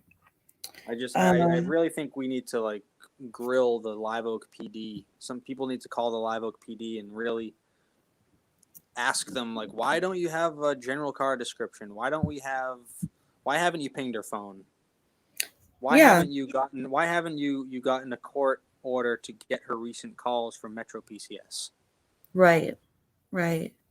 And with Metro PCS, I mean, my son actually has that service, and I know you can't even log in a Metro PCS account as yourself and see your phone hit your call log and your text log like you can, my service. I can see every call I made and every text I made, and Metro PCS isn't like that. So it would require law enforcement to get a warrant to be able to see the actual history that the cell phone provider is able to document on their end. Yeah. So Golden One says, can her mom call the police department? Her mom has been in touch with the police department, but she's not getting regular updates.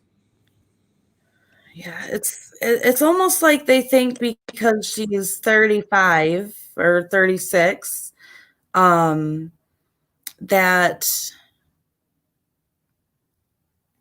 I don't know. It seems like the ball's kind of being dropped here, and anybody who follows our channel knows that we are major supporters of law enforcement. But when you see things like this, it's almost like Kelley's being overlooked, or what they are doing isn't enough. I don't know. I don't know Right. the depths of the investigation, but I don't know either. And so I don't want to, I mean, Danielle and I are a team, and yes, we support law enforcement, but it has an eerie feeling to it. And it kind of reminds me of Taylor's case, where it's just assumed because you live a certain lifestyle that that's your behavior, and that it's not worthy of looking into. right. And I And feel like anytime we don't know where somebody is and they're breaking their habits, they're not calling their mom, they're not in touch with their friends, they're not showing back up like nothing ever happened because they just want to make it better again. Those are her old habits. She's not doing that. Well, and another concerning thing is that it was like 30 days almost or around there before they had a forensic team at both the motel room that Eddie and Kelley were in and that JR was in. Right, because JR's in Eddie, it's JR was in room 69 and you guys were in room 70, correct? Yeah, the night she went missing. Yep. So, and she does say on her voicemail, I'll be right next door. The sunshine in. I got my own room. So maybe, but I don't know why it takes 30 days to go out there and do that. It's amazing, isn't it? That's very concerning. It's devastating is what it is. Yeah. Yeah. And yeah, I mean, and that's what we're all saying on the Suwannee County Gossip page too. That the lady that took the picture of the van and is like, what's this van doing here? And people are like, it must be because of the missing person. And they're like, after 30 days, like the people of Live Oak, I've talked to some people and they do not have kind words for the Live Oak PD.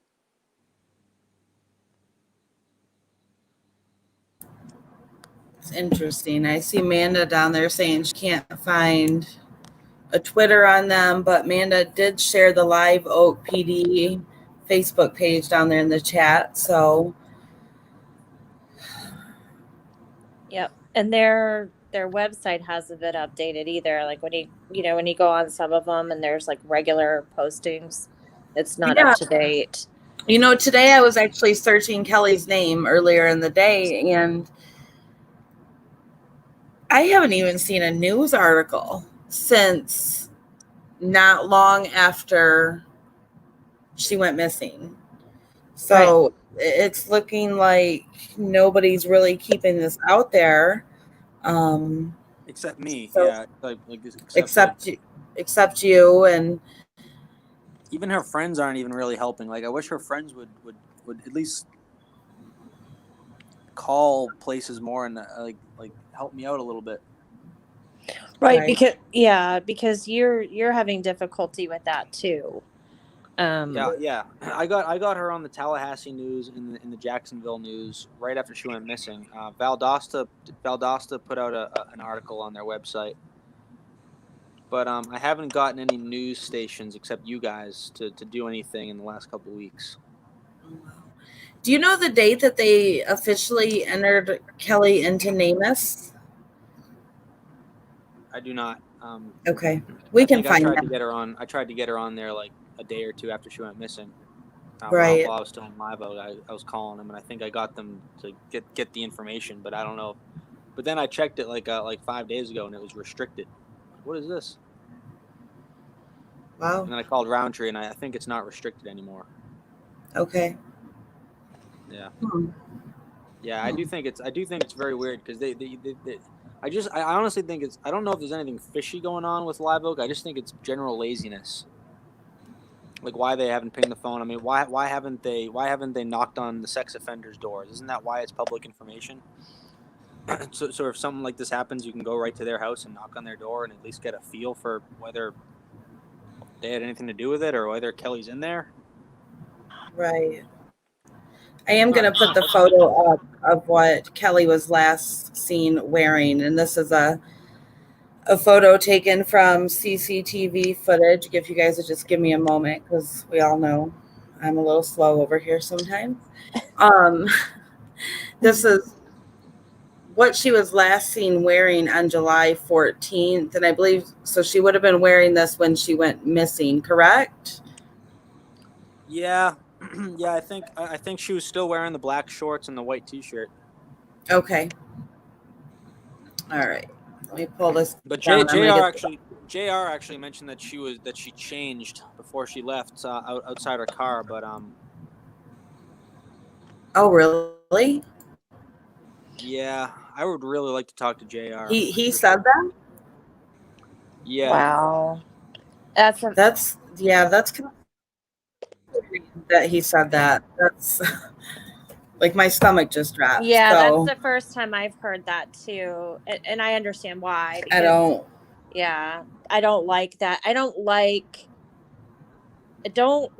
that he offered up his room. I don't like that your things disappeared. I don't like that he took you out to some random hiking trail and told you to look in the woods for her.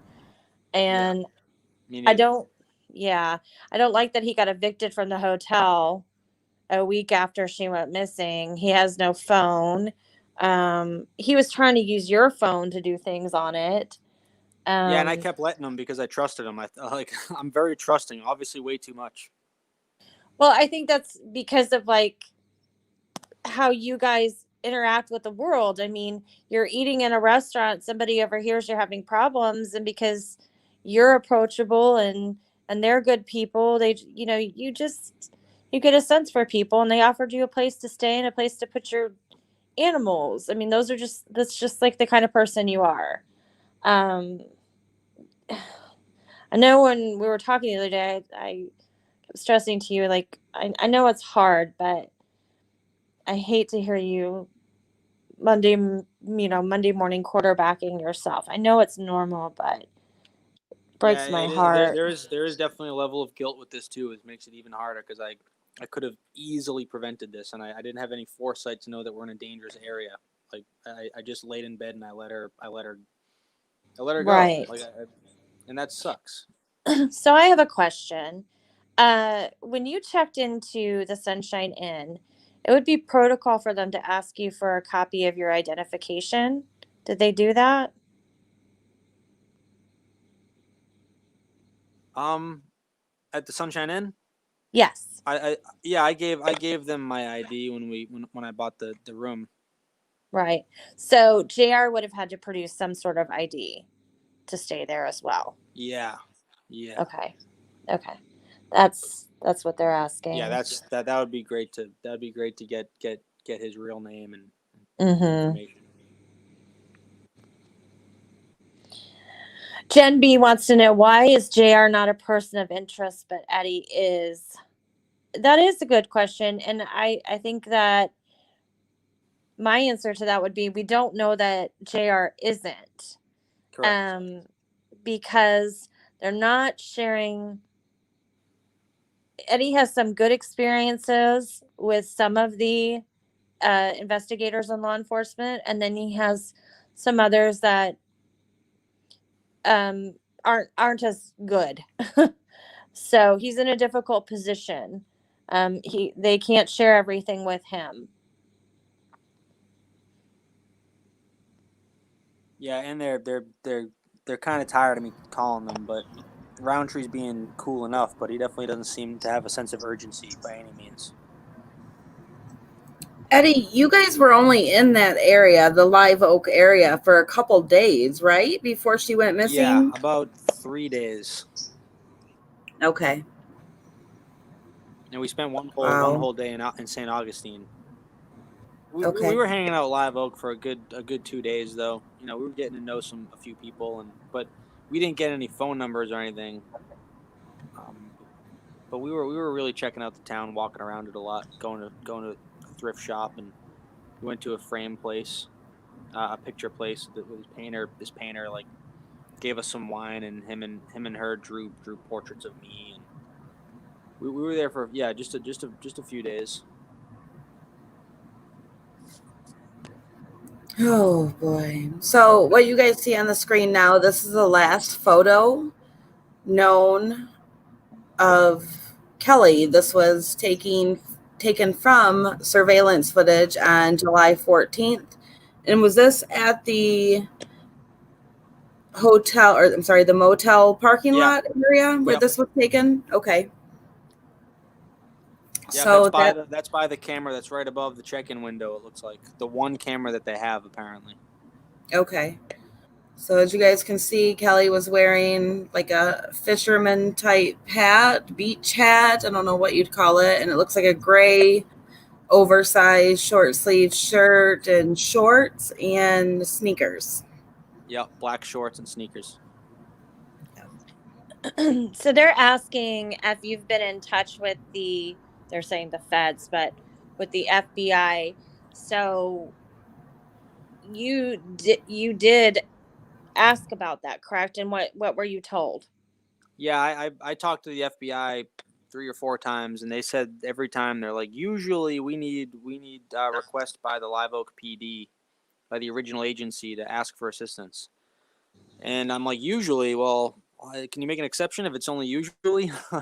And but they're like, yeah, no, we need they need to request us in order for us to get involved. I'm like, I don't think they're gonna request you. Can you get involved anyway? And then I call them and I ask Live Oak PD if they can, because it'd be great if we could get the FBI involved, because then they could even kind of investigate the Live Oak PD and figure out, I mean, they're a total outside agency, so that would be great.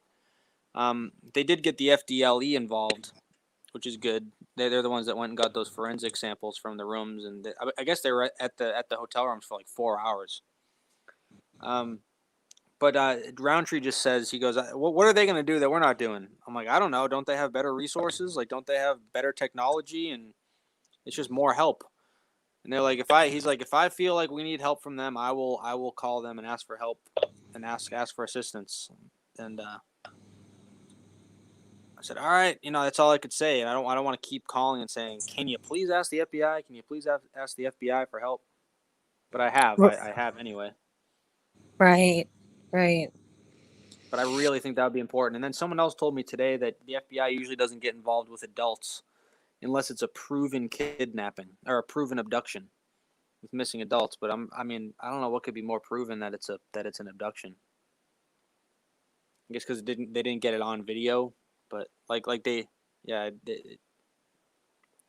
it didn't get on video of her getting into a car. But the voicemail is pretty clear, and she hasn't contacted any of her family or friends in 33 days or whatever it's been, 32 days.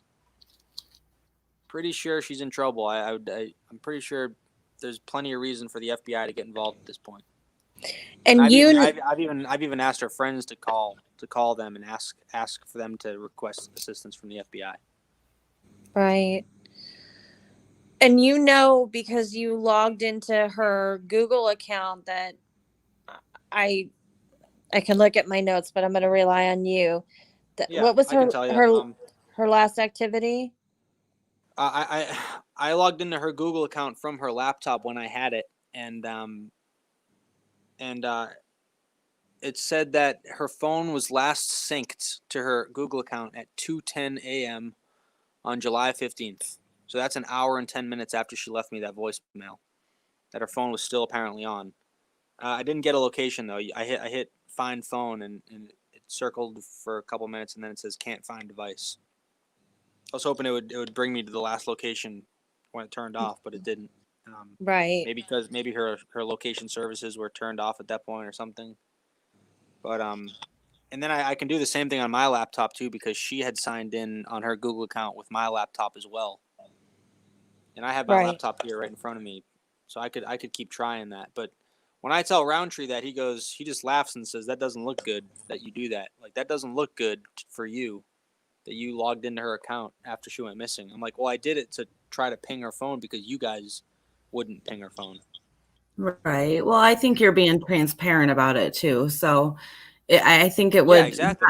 It would not look good if you were hiding it, but you're being open and honest. So exactly. That's what kind of pisses me off about Roundtree. Like, he keeps Like, I'm being totally honest with him about everything, and then he'll be like, I mean, he might be looking out for me, but Right. but Right. he's like, that doesn't look good that you logged into her account. I'm like, I wasn't reading her emails. I was trying to find her because you guys refused to ping her phone. Right. Did JR ever mention where he was from? He is from Live Oak. I mean, he says he knows Live Oak like the back of his hand. Oh wow! And I don't know if he's so originally from there, but he's lived in Live Oak for a long time. So he was living in a motel in Live Oak. Yeah. Then. Okay. Yeah, I don't know what his situation was. He just says he spent a lot of time in jail, and he's your average fuck up. He said, you know. Huh. I'd be curious to know his name because I'd like to know his criminal history. I'm not making any accusations against him, but you know, as we always say, everything is relevant until it's not. And yeah, he's I one think of it'd the be best very, known very people. useful in this case to get JR's. I mean, he was the closest one to us during this whole thing, and the stolen guitars, the taking me out to these trails. Right. You know, And you after I and get back, Kelley you only knew him for the few days that you were there, right? That's it. Maybe he's just a good actor, but he really seemed to care about the chickens. He really seemed to care about Kelley. Right. So I trusted him, but he might just be a good actor, and he might know who took her. He might know what car she jumped in, for all I know. Right, because you don't know who his associates and friends are, or I think the possibilities are numerous here. Yeah, there could have been somebody pulling up to meet JR. You know. Sure. Well, I think the other thing too is that when you first started telling this story, the first time I heard it, the first time I heard the Kelley disappearance story, you had mentioned when you guys were trying to put the chickens like under the stairs in the grassy area, that some of the people in the motel were like, hey, be cool because we don't need any cops around here. And you told me that was because most of them probably were not, they were involved with drugs or they had warrants or what have you. I mean, it's known as the drug hotel to the Right. locals.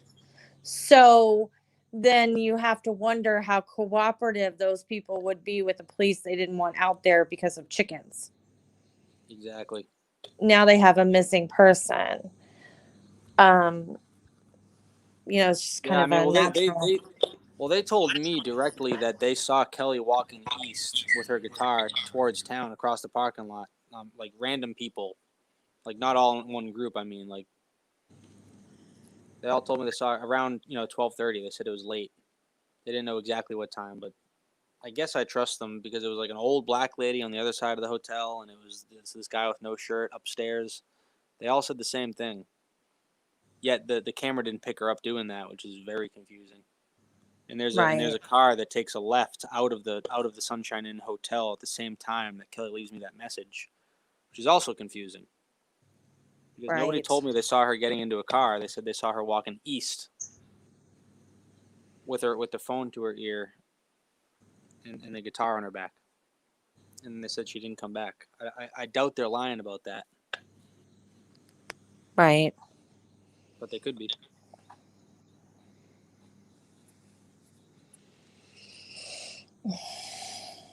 I'm sorry. I'm doing the same thing I did the other day. It's a lot to take in. It is.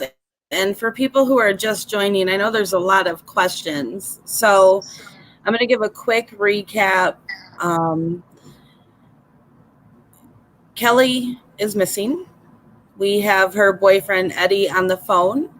They were actually traveling. They were moving up to Detroit, Michigan. And on the way to Detroit, their vehicle broke down. The transmission went down in one of the vehicles that they were traveling in. So they put the vehicle into a shop to be repaired. And while it was being repaired, they checked into this motel. And they were there for a few days. And within that few days that they were there, Kelley disappeared. And she has not been seen since The photo that's up on the screen was on July 14th. That is from CCTV footage from the motel they were staying at, and she left a voicemail on Eddie's phone at 12:59 a.m. on July 15th, so very early in the morning into the next day. And she was last seen apparently by JR, who was a man. I'm sorry. JR apparently went to sleep after I went out to take her keys. That's what he said. He didn't see her leave. That's what he said anyway. But there were other people that were up when she left. Okay. So JR was in the motel room next to Eddie and Kelley. And what was it again? He said that he saw her sitting out there.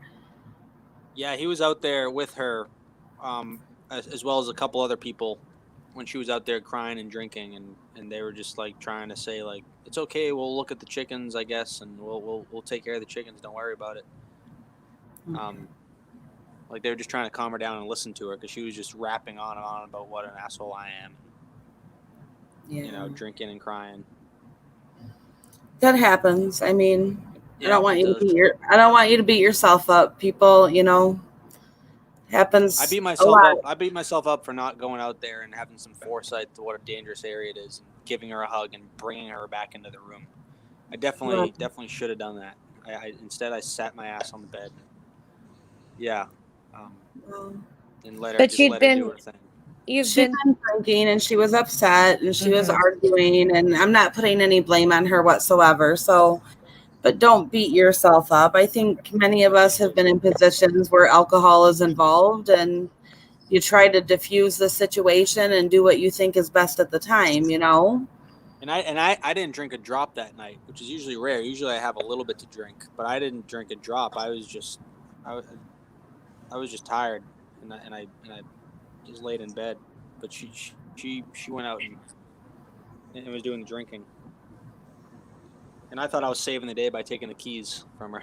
But then what does she do in response to that? She walks off and gets in a random car. Right. Yeah, it's... So anybody who's just joining, you can definitely watch the replay. We played a voicemail that Kelley left for Eddie on his phone. He got it the next morning when he woke up. And at the end of the voicemail, she ends it by saying, "Gotta go, I'm getting in a car."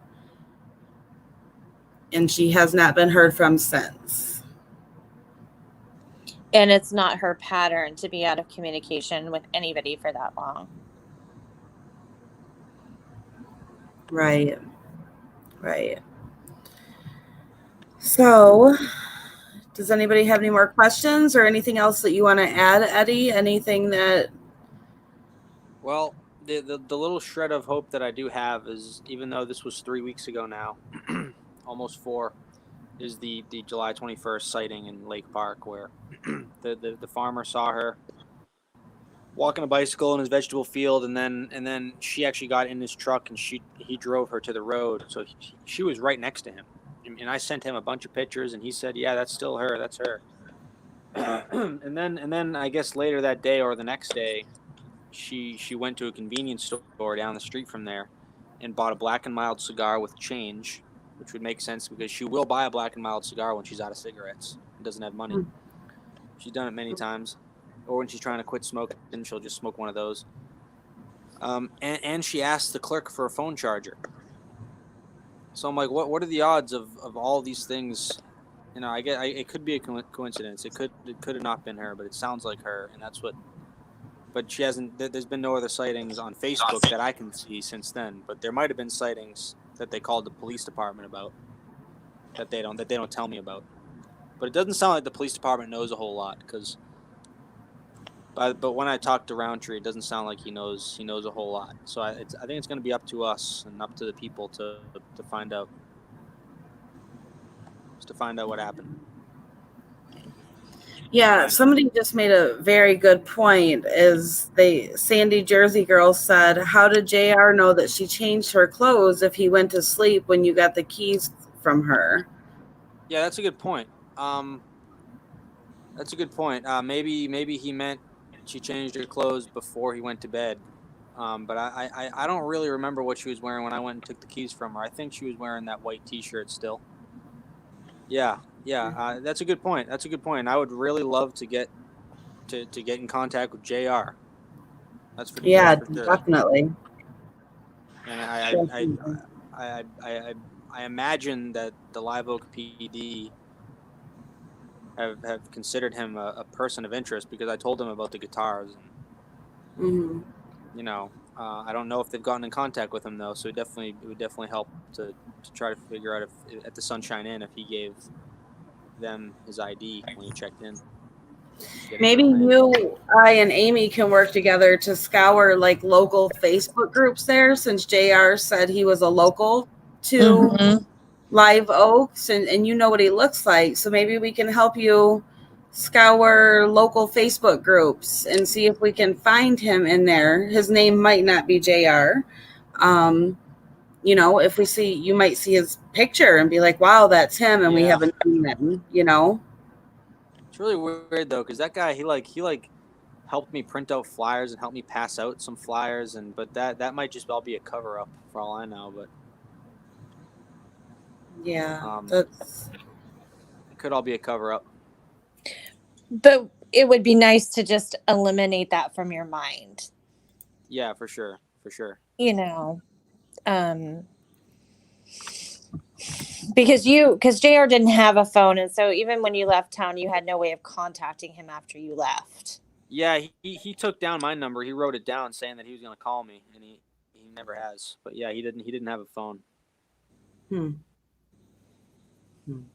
Yeah, there's definitely some holes in this story, and even Captain Roundtree said that there's definitely information missing, which does not give me hope that they're onto anything substantial. Well, see, I'm gonna tell you, you never know. Sometimes they're just keeping things close because they're trying to figure some stuff out. So, Yeah, maybe. let's um not lose hope, and in the meantime, we will do what we I'm can to not. help you. I know you're not. I I won't know. lose hope until she's found one way or the other. Right. I know you won't. It's a very big deal that Trisha's gonna put Kelley Yeah. on that forum. It's a very big deal. Um, and we have enough information from you and what we've collected that we can heavily contribute to that thread so that it gets started on the right foot and nobody else has to dig for it and they can just start from there. Absolutely. Yes, And Tracy L. The man on the phone is Eddie Emerson, and he is Kelley Brannon's boyfriend.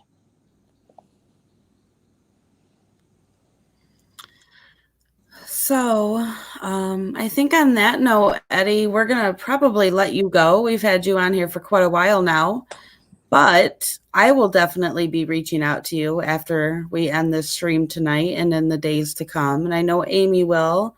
We'll probably get a group chat going so that we can work together to help you. Mm-hmm. And Anytime. do Like I all said, the I don't have a job right now. This is my job is to figure this out. So I'm available to talk anytime.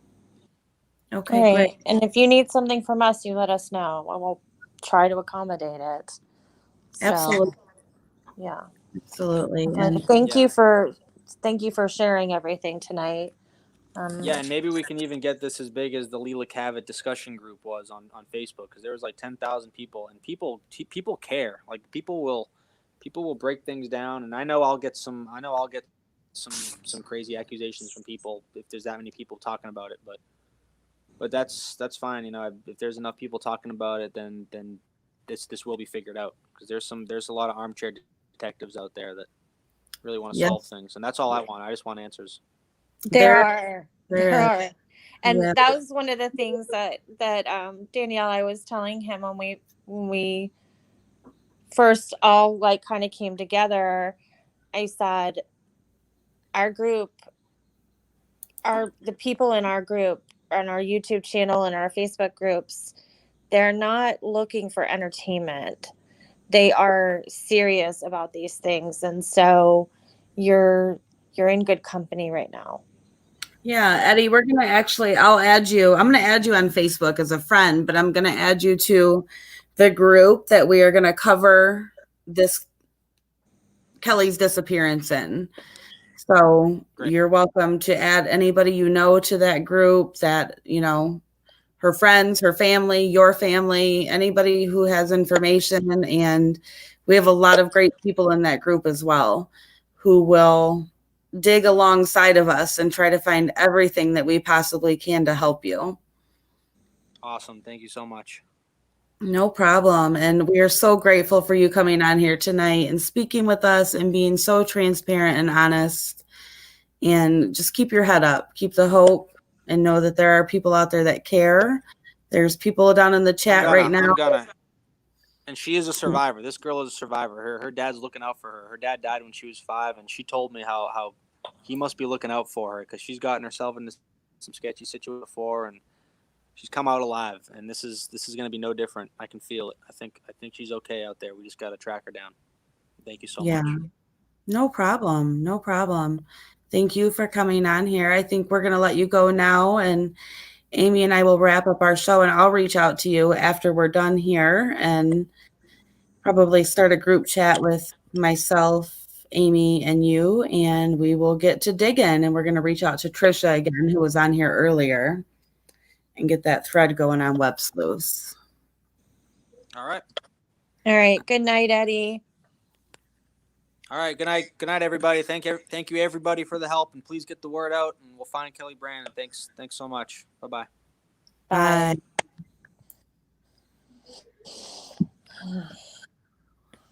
It kind of makes you catch your breath. It does. It definitely does. And it's a lot to take in. It's a lot of information. Eddie is very transparent. I can hear the hurt in his voice. I can hear the concern in his voice. And I hope that all of you down there, we've been sharing the Facebook group link down there. We're just going to roll with this case inside of our main WTAF Facebook group. So if you're not in there, if you could join and help us, we're going to start a thread on Kelley in there and just get all the information and crowdsourcing that we possibly can. Because we all know that if we work together, we can always come up with something. We need to figure out who JR is. I want to know who he is. Definitely.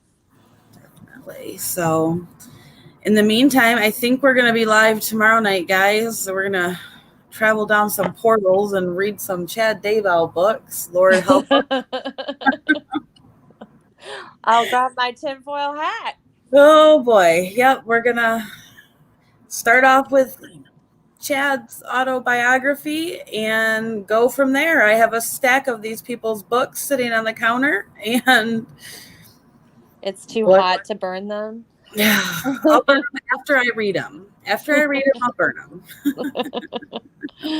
All right. Well, thank you everybody for being here tonight.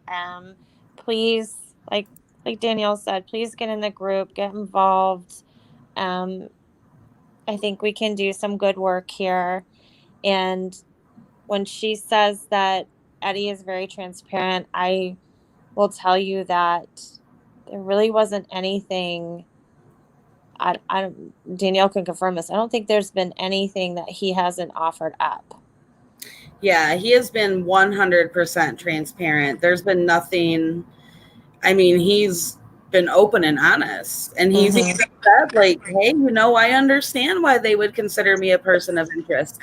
He's her boyfriend. We all know, that when something like this happens, the people closest to you are looked at, and he understands that. He's not bitter about that. He just wants answers for Kelley. And I think it's very telling when he says if she called me tomorrow and said that she was okay and wanted nothing to do with me, that would be the happiest day of my life, knowing that she's okay. Mm-hmm. So I think his compassion and his love for her is real, and he just really wants to know that she's okay. I guess we could go on and on and on about this, but Right. we will be back to cover this case some more. I just shared the link to the Facebook group. We got to give a huge shout out to our bomb squad down there, all of our mods who work so tirelessly in the chat to drop links and answer your questions and do everything that they can to keep the chat flowing. You guys are amazing. We appreciate you and we love you all. Absolutely. Thank you And so to all much. of our F-bombers, as we like to call all of you down in the chat, thank you for joining us tonight. Again, we will be live tomorrow evening with some Daybell book Shenanigans. Mm-hmm. readings. Yeah, Daybell book readings. Mm-hmm. Story time with Chad Daybell. Oh, Lord. All right, Danielle. Good night. Good night, everybody. Thank you so much. Yeah. And, we'll see you on the flip side. Good night, everybody.